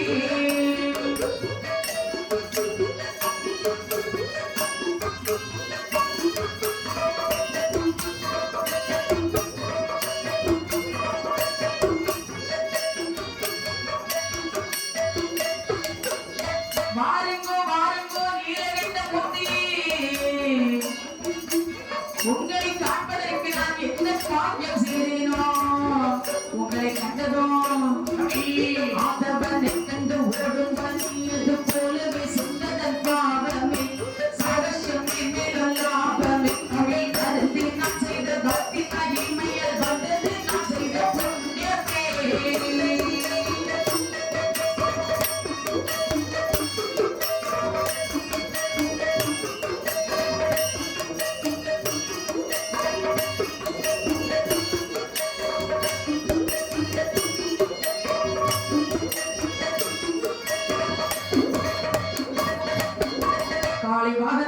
காமதேவனா ஆபத் பாண்டவா ஆதரச்சகா மதுரைப்பதி தலைவனே மாணிக்க ஒளியே கண்டதும் சூரியனை கண்ட பனிமுட்டம் போல் அடியேன் செய்த பாவங்கள் எல்லாம் போய்விட்டது போல் நான் நினைக்கிறேன் சுவாமி. பகவானே தாங்களை வேண்டி 12 வருட காலம் தவம் இருக்கிறேன் என்று சொன்னார். நாகலோக பட்டணத்துக்கு மற்றுள்ள நாகங்களுக்கெல்லாம் ராணியாகவும் என்னுடைய கணவர் நாகராஜன் ராஜனாகவும் வாழ்ந்து வந்தார். எல்லா செல்வங்களும் இருக்கிறது. மண்ணுக்கு குறை இல்லை, மனைக்கு குறை இல்லை, பெண்ணுக்கு குறை இல்லை. எல்லாம் இருந்தும் எனக்கு புத்திர சந்தானம் இல்லை. குழந்தை இல்லாமல் எல்லாரும் எங்களை மலடன் மலடி என்றெல்லாம் சொன்னார்கள். எல்லோரும் பரவதைத்து நம்மை பார்க்கின்றார்கள், சிறுவர்கள் ஏசுகின்றார்கள். ஆமா, அதாவது மலடி குறை நீங்க வேண்டும், ஒரு மகளை ஒன்று நான் பெற்றெடுக்க வேண்டும் என்று தேவராகிய தாங்களை வேண்டி 12 வருட காலம் நான் தவத்தை செய்தேன் சுவாமி. அப்படியா? ஆமா, சரி என்று சொன்ன உடனே பார்த்தார் பகவான். அம்மா நாகினி சுவாமி, நீ கலங்காதே, உனக்கு நான் கண்மணியை தருகின்றேன் என்று அப்படின்னு சொல்லி, அதாவது 8 உத்திராட்ச காயை மந்திரம் ஜபித்து நாகினியுடைய கையிலே கொடுக்கின்றார். கொடுத்துவிட்டு பகவானும் மறைகின்றார். குழந்தைக்கு பலன் தந்தேன் என்று அருளிவிட்டு பகவானும் மறையே. குழந்தைக்கு வரத்தை வாங்கினால் இந்த நாககன்னி அவள் என்ன செய்கிறாள் தெரியுமா? வரவாங்கி நாககன்னி பத்தாளை மெய்ததிலே, வரவாங்கி நாககன்னி பத்தாளை மெய்ததிலே, உத்திராட்ச காய்கள் எட்டும் நீ காய்கள் எட்டும் பத்தாளை நாககன்னி.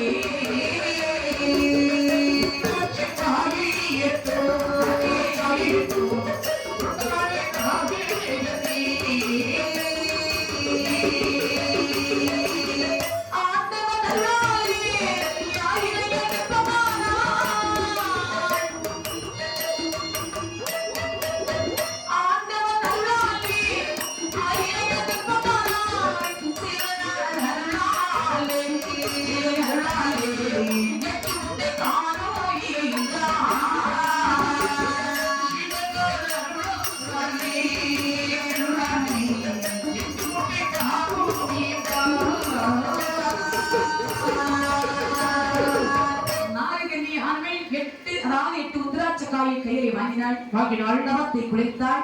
நாகலோக பட்டணம் வருகின்றாள். தன்னுடைய கணவன் நாகராஜனிடத்தில் நடந்த விவரத்தை எல்லாம் சொன்னான். பகவான், அதாவது என்னங்க, ஆண்டவன் என்னுடைய முன்பிலே தோன்றி குழந்தைக்கு உனக்கு நான் பாக்கியம் தந்தேன். 8 உத்திராட்ச காய்கள் இருக்கிறது, இதனை சாப்பிட்டால் உனக்கு புத்திர சந்தானம் கிடைக்கும் என்று சொல்லி இருக்கின்றார். இப்போதுதான் நம்முடைய மனக்கவலை தீர்ந்தது. இறைவன் நம்முடைய மனக்கவலை நீக்கிவிட்டார். அப்படி என்று சொல்லி கணவன் மனைவி இன்புற்றில் இடத்தை நடத்தினார்கள். 8 நாளைக்கும் இந்த 8 உத்திராட்ச காய்களை சாப்பிடுறார். சாப்பிட்டு மங்கையான யோகம் கொண்டு கர்ப்பமுற்றாள். கர்ப்பமுற்று உலகத்தில் உள்ள பெண்கள் போல அல்ல, உலகம் அதை போலாக ஒத்தமைக்கு கர்ப்பம் இல்லை, மாதவது தண்ணீர்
முட்டையிலே மானுசன் தாண்டிருந்தான்.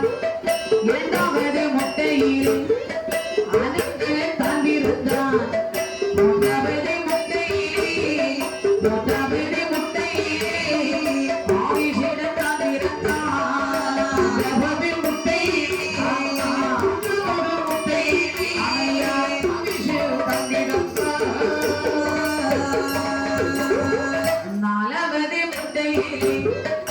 அதோடத்தான் பிறந்தான்.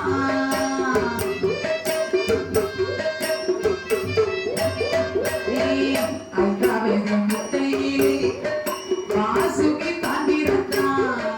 ஆறாவது முட்டையிலே கட்டணவன் தான் பிறந்தான். ஆறாவது முட்டையிலே தட்சணவன் தான் பிறந்தான். ஏழாவது முட்டையிலே உடுப்பி என்ற நாகமது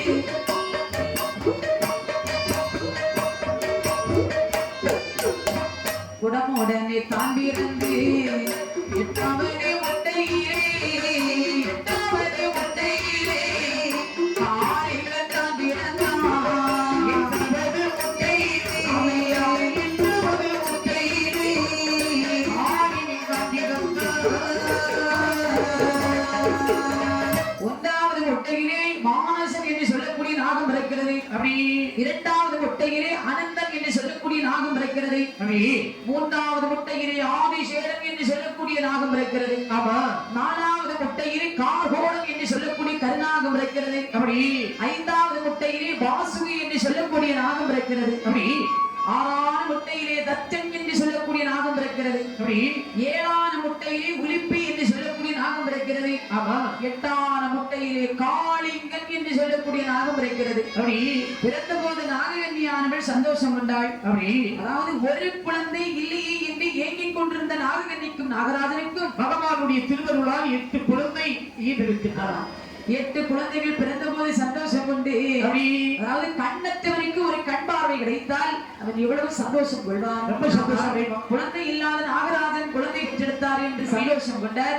பிள்ளைகளை 4 வண்ணம் பொழுது வேணியாக வளர்த்து வருகின்றாள். அப்படி இந்த பிள்ளைகளுக்கு வயது எத்தனை ஆகிறது பாருங்கள். என்ன வயதாகிறது? ஒரு வயதாம், இரு வயதாம், ஒரு வயதாம், இரு வயதாம், ஒரு வயதாம், இரு வயதாம், இரு வயதாம்.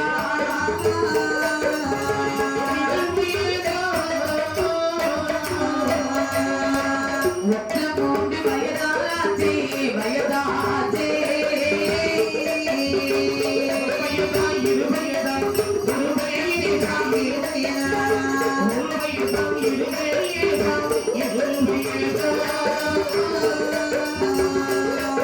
ஏ இரு வயதாம். மூன்று வயதாச்சி, வயதாச்சி.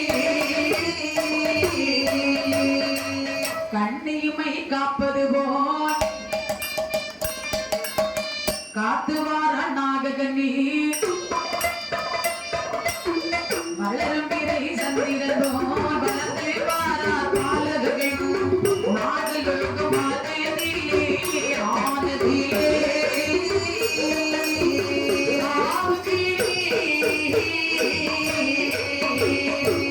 நலமுடனே வாழ்ந்து வாரார், வாழ்ந்து வாரார்.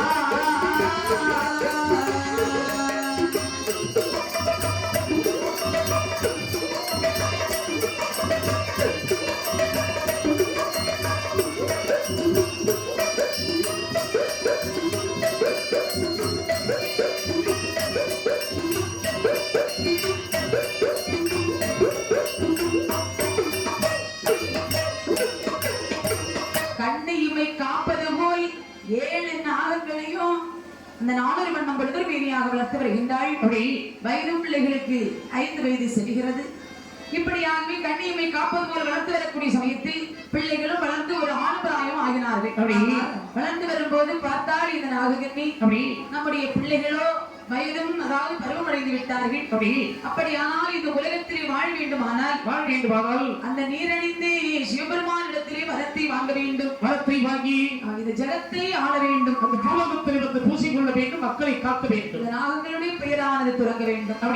அப்படி என்று சொல்லி பகவானிடத்திலே வர வாங்க வேண்டும் என்று நாகங்களை வரவழைத்து சொன்னாள். என்ன என் அருமை செல்வங்களே, அம்மா இந்த பூலோகத்திலே நீங்கள் பூஜை கொண்டு வாழ வேண்டுமானால் ஆனால் உலகமெல்லாம் கட்டி காத்து வருகின்றாரே கருணை கடவுளாகி சிவபெருமான், அம்மா அவரை நினைத்து நீங்கள் நீநிலத்தில் வாழ்வதற்கு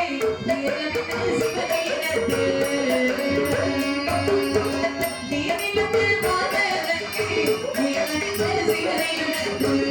பூலகில் பொழுதையுள்ள பூதநாத சிவனிடத்தில் சிவனிடத்தில்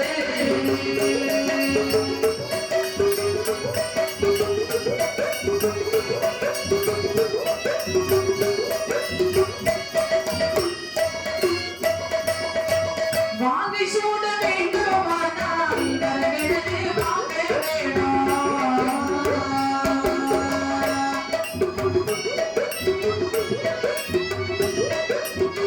நாகராஜன் சொன்னபோது சொன்னபோது நல்லதென்ற மக்களெல்லாம் நாகராஜன் சொன்னபோது சொன்னபோது மகமகிழ்ந்த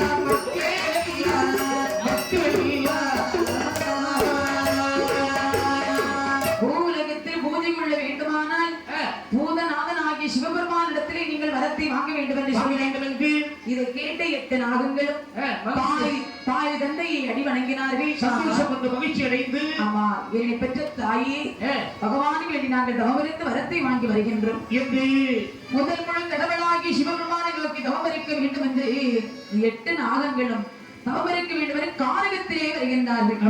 கானகத்திலே வந்து ஆழ நல்ல கலிகள் வெட்டி ஆயிரம் கம்ப நாட்டி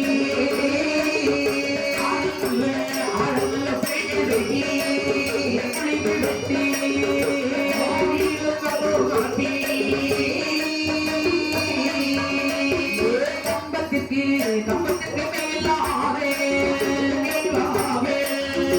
அந்த சப்பு குடத்தை வைத்தார்.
குழிகள் வெட்டி ஆயிரமள கம்ப நாட்டி கம்பத்தின் மேலாகி அழகான ஒரு செப்பு குடம் வைத்தார்கள்.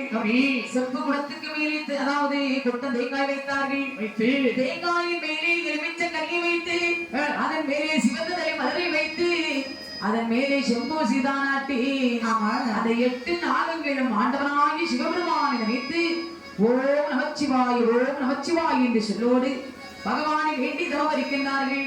இவர்கள் தவமரிக்கக்கூடிய சமயத்திலே சரி தவமாந்து காற்றிலே கலந்து கைலாசம் அனைங்கும் அக்கினி சொல்லியாகவே வளர்ந்து நிற்கின்றன.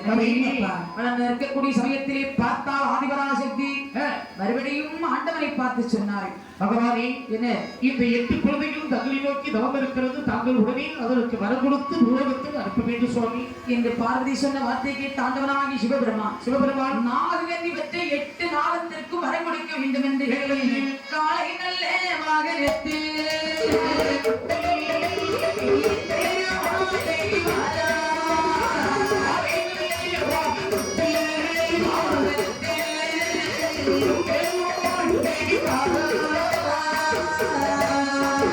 கைலாசத்தை விட்டு மாறாரி சிவபெருமான் ஆண்டவனும் மகாதேவரை ஏகிவாரார்.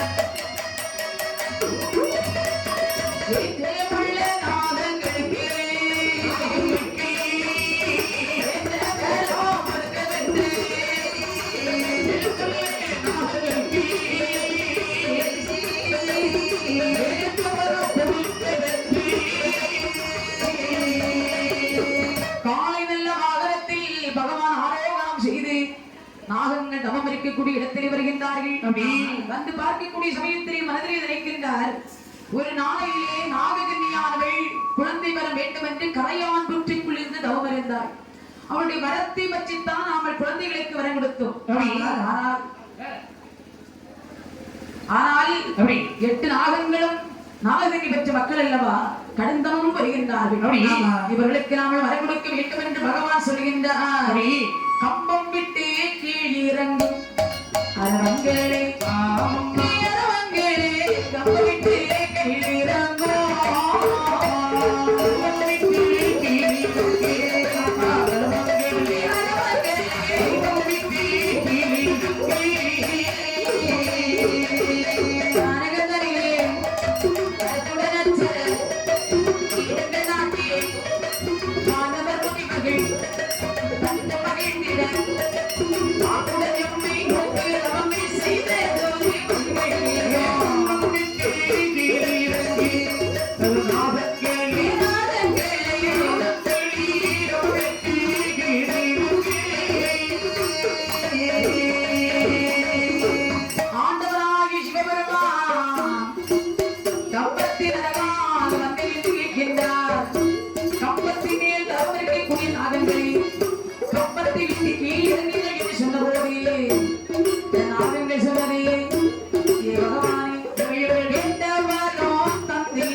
இப்படியாகவே நாகங்கள் சொன்னதையே பகவானே, கம்பத்தை விட்டு கீழ் இறங்குங்கள் என்று சொல்றீங்களே, கம்பம் விட்டு கீழ் இறங்க வேண்டுமானால் நாங்கள் கேட்டபடி கேட்ட வரத்தை நீங்கள் எங்களுக்கு கொடுக்க வேண்டும். அப்படி ஆகட்டும் அப்பா, நீங்கள் முதலிலே கம்பத்தை விட்டு கீழே இறங்குங்க என்று சொன்னபோது பகவான் சொல்லுக்கு மறுவார்த்தை கிடையாது என்று அரவங்கள் கீழ் இறங்கி வாசுவி என்று சொல்லக்கூடிய நாகமானது ஆண்டவனை அடிபணிந்து சொல்கின்றது. ஏ பகவானே, எங்களுக்கு நீங்கள் வரம் தர வேண்டும், எனக்கு நீங்கள் வரம் தர வேண்டும் என்று கேட்கின்றார். இப்படி பாருங்கள், என்னரனே பொன்னரனே ஏழை வந்தா உமைராதா, என்னரனே பொன்னரனே ஏழை வந்தா உமைராதா, எந்தனேக்கு பரமதுவோ எந்தனேக்கு பரமதுவோ ஈஸ்வரனே அருளுமையா, எந்தனேக்கு பரமதுவோ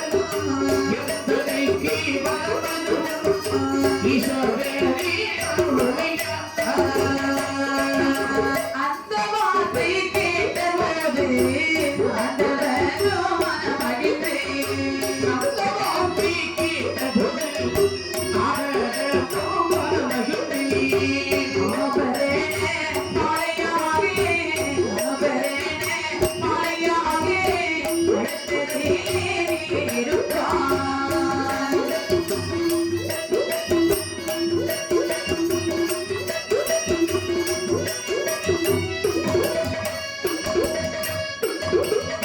வாசுகி, உனக்கு வர வேண்டும், அவ்வளவுதானே? அதாவது என்னுடைய கழுத்தில் நீ ஆபரண மாலையாகவே நீ இருப்பாய். சரி, அப்படி ஆகட்டும் சுவாமி.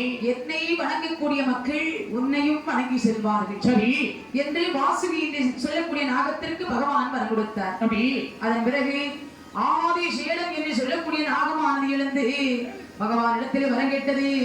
ஆதிசேடன் தானே எழுந்து, ஆதிசேடன் தானே எழுந்து, ஆதிசேடன் தானே எழுந்து, ஆதிசீவன் இடத்தில் வந்தார், ஆதிசீவன் இடத்தில் வந்தார், ஆதிசேடன் தானே எழுந்து, ஆதிசேடன் தானே எழுந்து, ஆதிசேடன் தானே எழுந்து, ஆதிசீவன் இடத்தில் வந்தார், ஆதிசீவன் இடத்தில் வந்தார்.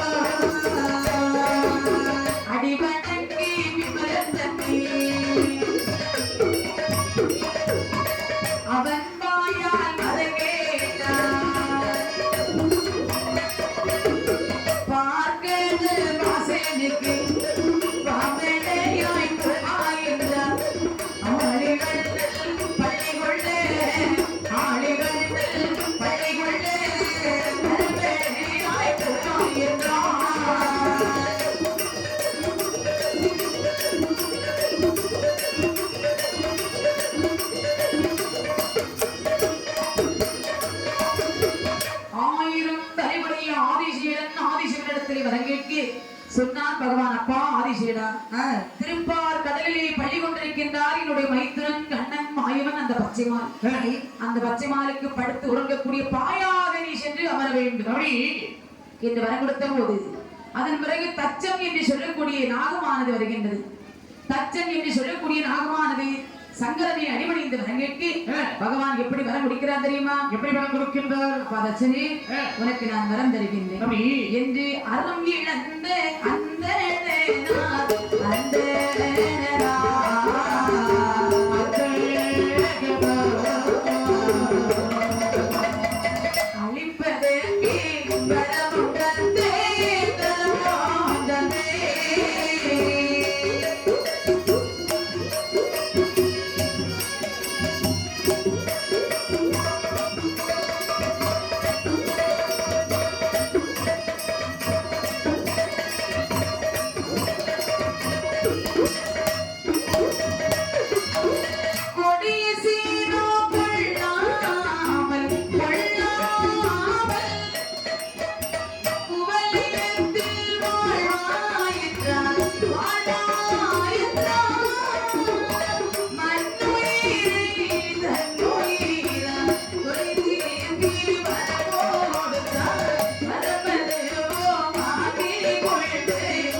தச்சன் என்று சொல்லக்கூடிய நாகத்திற்கு வரம் கொடுத்தார். அப்படி வதம் செய்ய வேண்டும் என்று பகவான் வரம் கொடுத்தார்.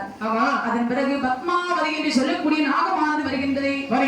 பகவானே, என்னுடைய அண்ணன்மார்களுக்கெல்லாம் நீங்கள் வரம் கொடுத்தீர்கள், எனக்கும் நீங்கள் வரம் தர வேண்டும் என்று பத்மாவதி என்று சொல்லக்கூடிய நாகமானது பகவானை அடிபடியே பகவான் எப்படி வரம் கொடுத்தார் தெரியுமா? எப்படி வரம் கொடுத்தார்? நாககண்ணி நாகராணி நாககண்ணி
நாகத்திற்கு உனக்கு நாககண்ணி என்றும் நாகராணி என்றும் நாகலோக பட்டணத்தை நீ ஆண்டு வருவாயாக.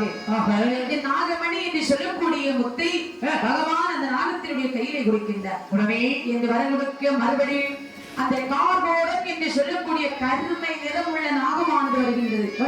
வந்து பகவானை கணித்து வரம் கேட்டது. வரம் கேட்ட போது பகவான் எப்படி வரம் கொடுத்தார் பாருங்க. எப்படி வரம் கொடுக்கின்றார்? அப்பா, உனக்கு நான் வரம் தருகின்றேன், நீ வினதைக்கு பிள்ளையாக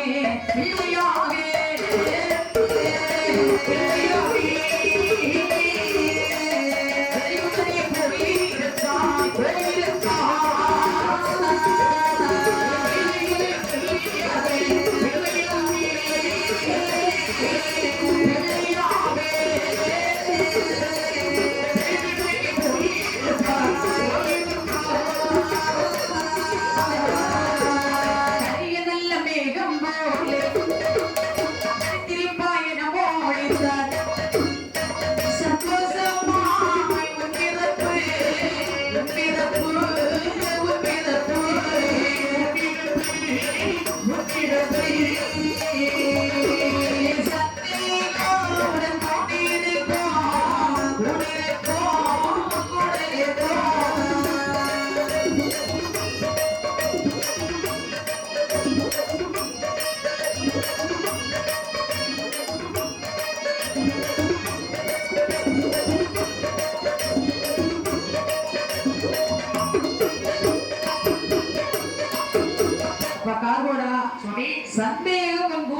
நடந்திருக்கிறது.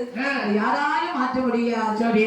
நீ நாககன்னிக்கு, அதான் நாககன்னி என்ற வினதைக்கு நீ மகனாகவே போக கடவாய். சரி, அப்படி ஆகட்டும் சுவாமி என்று சிவபெருமான் வரம் கொடுத்து, அதன் பிறகு காளிங்கன் என்று சொல்லக்கூடிய நாகமானது வருகின்றது. காளிங்கன் வந்து கரைக்கிணனை அடிபடைந்து எனக்கு வரம் தாருங்கள் என்று கேட்ட போது உடனே பகவான் என்னமா சொல்கின்றார்? அப்பா காளிங்கா, உனக்கு நான் வரம் தருகின்றேன். யமுனை நதியானதிலே ஆனதிலே ஆனதிலே திருவாயிரம் ஓடிதா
காளிங்கா, யமுனை ஆற்றிலே ஆயர்வாடி மடிவிலும் நீ இருப்பாய். அது மட்டுமல்ல, நான் ஒரு சமயத்திலே என் பெருமாள் என்னுடைய மைந்தனர் இருக்கின்றானே அந்த பச்சைமால், அவன் திருநடனம் செய்வார். அப்போது உன்னுடைய பெயரானது இந்த உலகமெல்லாம் இயங்கும். ஆமா, துலங்கும் துலங்கும். ஆமா, அப்படி என்று பகவான் காளிங்கனுக்கு வரம் கொடுக்கு. அதன் பிறகு உலிப்பி என்ற நாகத்திற்கு பகவான் வரம் கொடுத்தார். பாண்டவரின் நடுப்பிறந்தவனாகிய காட்டிவன் இருக்கின்றானே அந்த அர்ஜுன், அவர் கையில இருக்கக்கூடிய, அதாவது கதையாக சொல்வார் என்று வரம் கொடுத்தார். வரம் கொடுத்து 8 நாகத்திற்கும் ஆண்டவனாகிய சிவபெருமான் நல்ல ஆட்சி புரிந்தார். இறைவனிடத்தில் வரத்தை வாங்கி கொண்டு இந்த உலகமெல்லாம் பெயராந்து துணிக்க வேண்டும் என்று இந்த 8 நாகங்களும், அதாவது பகவானிடத்தில் வரம் வாங்கி பூலோகத்தில் பூசி கொள்ள வேண்டும் என்று இறைவனிடம் அங்கே வரத்தை வாங்கி ஈசனையும் அன்று அடி வணங்கி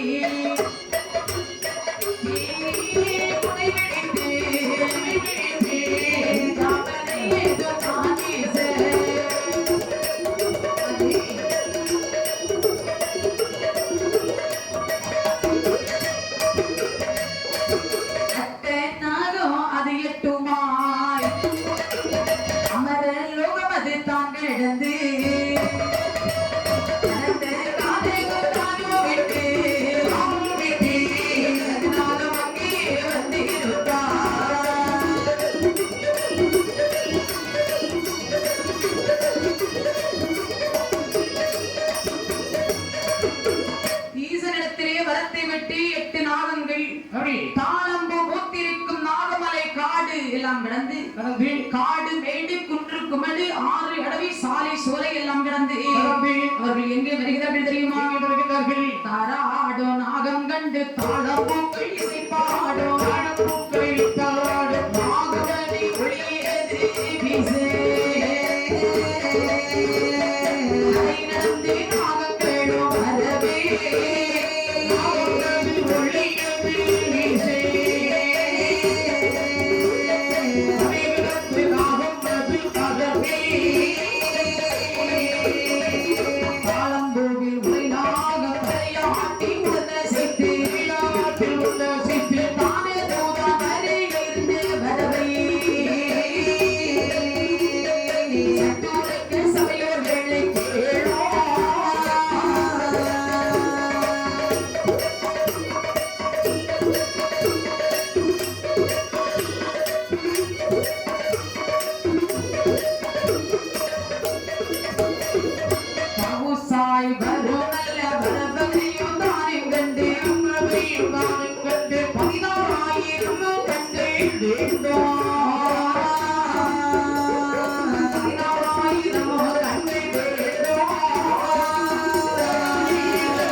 போல் ஜொலிக்கின்றதா. அப்படி நாகமணி ஒளி வீசினது போல் அந்த 8 நாகங்களும் அப்படி பௌஷாக வருகின்றது. இந்த நாகங்களை பார்ப்பதற்கு 16,000 கண்கள் வேண்டுமா?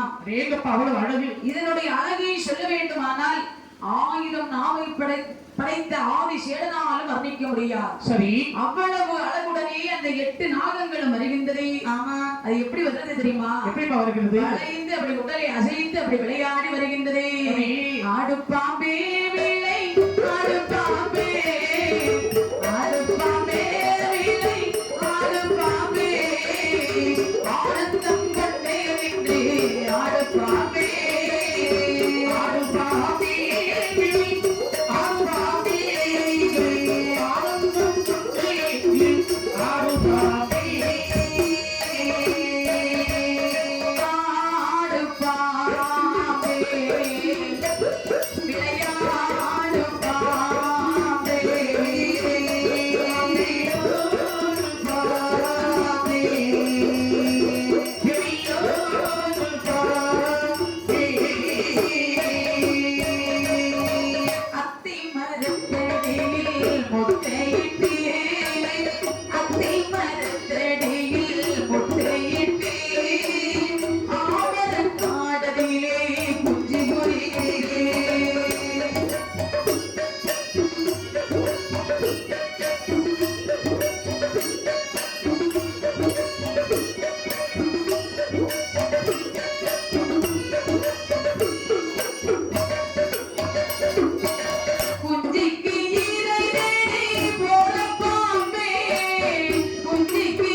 விளையாடி வருகிறது. அழகான ஒரு ஆலமர நிழலை கண்டார்கள். ஆலமரத்தின் அடியாக வந்து மாணிக்கத்தாலே அழகான ஒரு புற்றானது அமைத்து அழகான ஒரு மேடை கட்டி ஆசனம் அமைத்து 8 நாமம், அதாவது 8 இந்த அரவங்களும் அமர்ந்திருக்கின்றது. இப்படி அங்கே அமர்ந்திருக்கு. இந்த அசுரர்களும் தேவர்களும் திருப்பார் கடலிலே வந்து அமிர்தமானது கடைந்தார்கள். மாயவன் அருளாலே அமிர்தமானது பிறக்கின்றது. சரி, அமிர்தத்தை பார்த்தார் அந்த தேவேந்திரன். இந்த அசுரர்கள் இந்த அமிர்தத்தை சாப்பிட்டால் இந்த உலகத்தில் யாரையாவது விட்டு வைப்பாராயா? விட்டு வைக்க மாட்டார்கள். அப்படி என்று அந்த அமிர்தத்தில் இருந்து ஒரு துள்ளி அமிர்தத்தை எடுத்தது. ஒரு துள்ளி அமிர்தத்தை எடுத்து ஒரு பச்சை புல்லின் மேலே வைக்கின்றார். பார்த்தது இந்த நாகங்கள். ஆகா, புல்லின் மேலே இருக்கிறது தெய்வ அமிர்தம் அல்லவா? தெய்வ அமிர்தம் என்று சொல்லி அந்த 8 நாகங்களும் அந்த அமிர்தத்தை அப்படியே சாப்பிட்டது. அப்படி அமிர்தத்தை எப்படி சாப்பிடக்கூடிய நேரத்தில் அந்த புல்லில் இருந்து அருப்பானது இருக்கும் அல்லவா? அந்த நாகத்துடைய நாக்கானது 2ஆக பிளந்தது. இரு பிளவுபட்டது. இப்படியாகவே இப்படி இருக்கக்கூடிய சமயத்தில் 8 நாகங்களும் அந்த நாகராஜன் நாககன்னியோடு அந்த நாகலோக மாநிலத்திலே நாகராஜன் தேவியோடு மன்னவனும் தேவியுமாய் மறைந்திருக்கும் இடத்திலே நாககன்னி பார்த்து நாகராஜன் ஏறி சொல்வார்,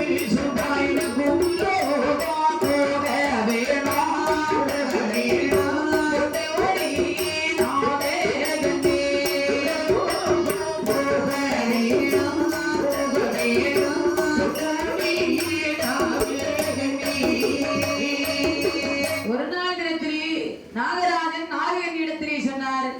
அம்மா நாககன்னி என்ன? நாம இப்படியே இருந்தால் நம்முடைய அருமை பெருமை யாருக்கு தெரியும்? அதானே. நாமளோ தெய்வ அம்சம் கொண்டவர்கள். ஆமா. அப்படியானால் பூலோகத்தில் வாழ்ந்து வரக்கூடிய மக்களை நாமல் காக்க வேண்டும். சரி. மக்கள் கையாலே நாமல் பூஜை வாங்க வேண்டும். அப்படி என்று சொல்லி நம்முடைய பெயராலே இந்த அகில உலகமே துலங்க வேண்டும் அப்படி என்று சொன்னபோது ஆமரவே சம்மதித்து அந்த நாகராஜன் நாககன்னியோடு அந்த 8 நாகங்களை அழைத்துக் கொண்டு அதாவது இவருடைய அதாவது அழகை வர்ணிக்கவே முடியாது. ஆமா. தேன் போன்ற சொல்லழகி பத்மாவதி திக்கும் மொழி அழகி கூறுகின்றார்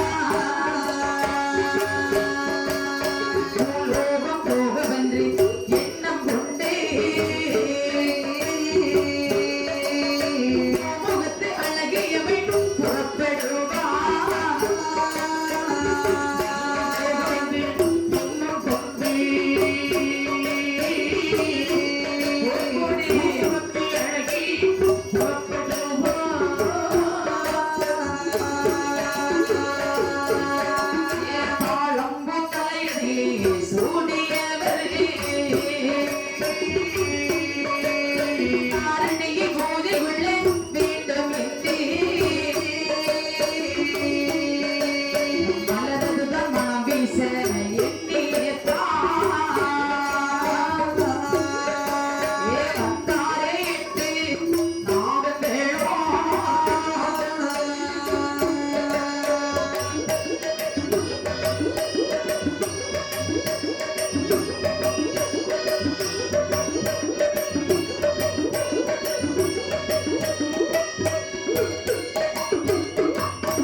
தாயும் பிள்ளைகளுமாக பூலோகம் போதி கொள்ள வேண்டுமானால் ஆதி சிவனிடத்திலே நாமல் வரத்தை வாங்க வேண்டும்.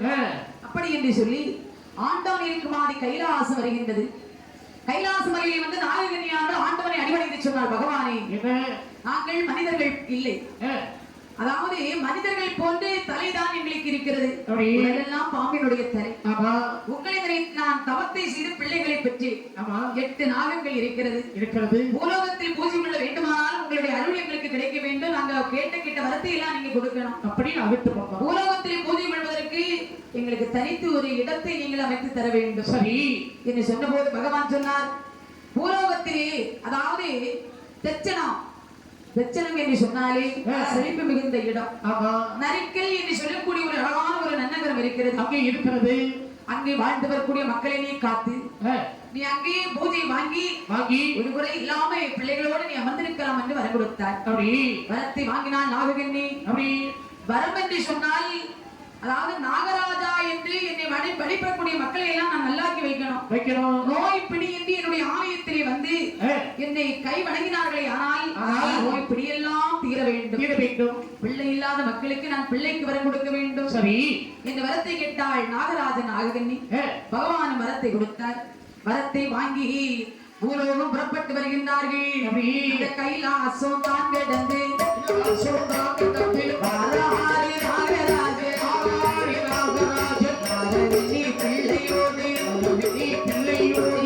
ஆடி பாடி வழி நடந்து அரவங்களோ வரகுதல்லோ ஆடி பாடி வழி நடந்து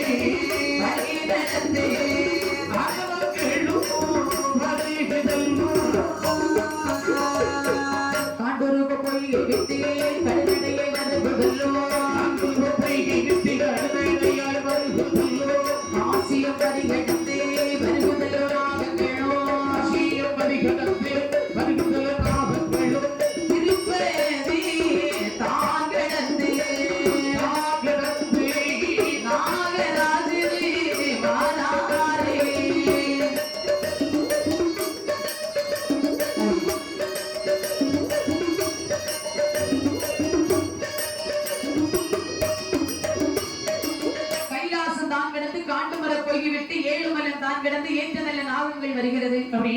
அதாவது காசியிலே வந்து கார்வதிக்கின்றார். ஆமா காசி விஸ்வநாதருடைய சன்னிதானத்திலே வந்து அப்படி அங்கிருந்து முருகால பூஜை வாங்கி நேராக திருப்பதியிலே வருகின்றார். 7 மலையிலே அப்படி தரிசிக்கின்றார். ஆமா 7 மலையான் இடத்திலேயும் அங்கிருந்து பூஜை வாங்கிக் கொண்டு அங்கிருந்து பூஜை வாங்கி அந்த அரவங்கள் புறப்பட்டு வருகின்றது. அப்படி அங்கு சென்று தாங்கடந்து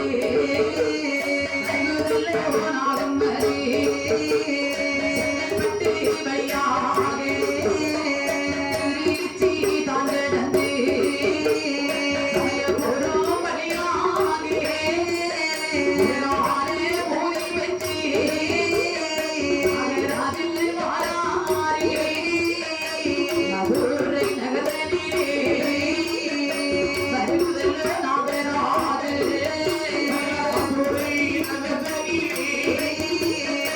மதுரை நகரிலே மாறாரி நாகராஜன்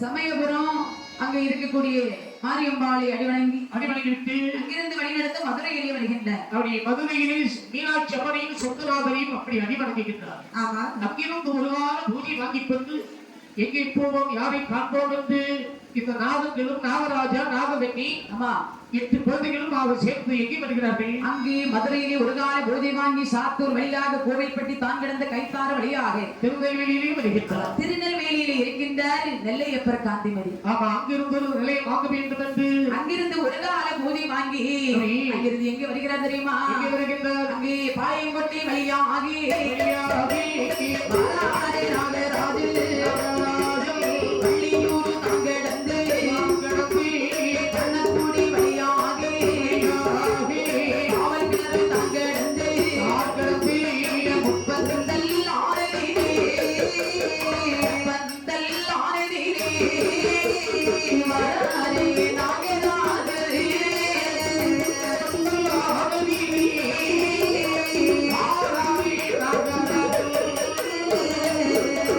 அங்கிருந்து எதிர்வாய் வழியாகி வெள்ளம் பாடும் நாகடந்து நாகர்கோவில் ஆனதிலே நாகராஜா கோவிலிலே நாகராஜா கோவிலிலே அரவணனை வாராரே நாகராஜா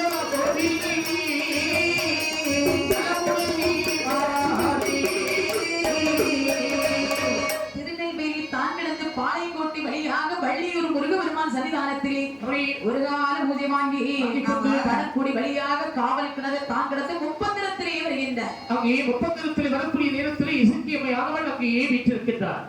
அங்கிருந்து ஒரு கால பூஜை வாங்கிக் கொண்டு அங்கிருந்து ஒரு கால பூஜை வாங்கி தோவாலை தான் கிடந்து வெள்ளமடம் வழியாக நாகர்கோவிலில் நாகராஜனுடைய சன்னிதானத்திலே வருகின்றார். அப்படி அங்கே நாகங்கள் எல்லாம் குடியிருக்கக்கூடிய அந்த நாகராஜனுடைய இடத்திலே வருகின்றார்கள். அங்கிருந்து ஒரு கால பூஜை வாங்கி சிற்பக்குளத்திலே இறங்கி அழகாக நீராடி நாகராஜனை அடிவணங்கி அங்கிருந்து ஒரு கால பூஜை வாங்கி அங்கிருந்து புறப்பட்ட நாகராஜன் தன்னுடைய அதாவது பிள்ளைகளோடு நாகவெண்ணி அம்மாவோடு புறப்பட்டு வருகின்றார். இங்க வருகிறார் தெரியுமா?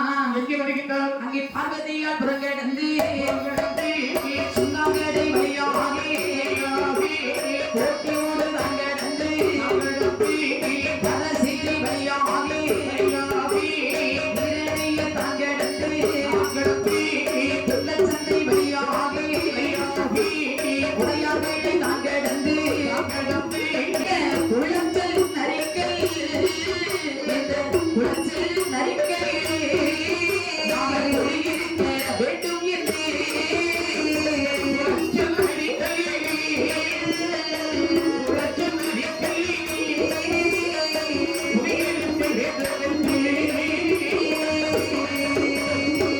நாகர்கோவில் தான் கிடந்து பார்வதியால் புறங்கிடந்து தோட்டியோடு வழியாக பரசேரி இரணியல் திங்கள் சந்தை உடையார்வளை எல்லாம் கடந்து இந்த குளச்சல் நரிக்கல் என்று சொல்லக்கூடிய நன்னகரத்திலே குடிகொள்ள வேண்டும் என்று அந்த நாகராஜா தன்னுடைய பிள்ளைகளோடு நாககன்னியோடு பூசி வாங்க வேண்டும் என்று இந்த இடத்திலே வந்து அமர்ந்திருக்கின்றார்.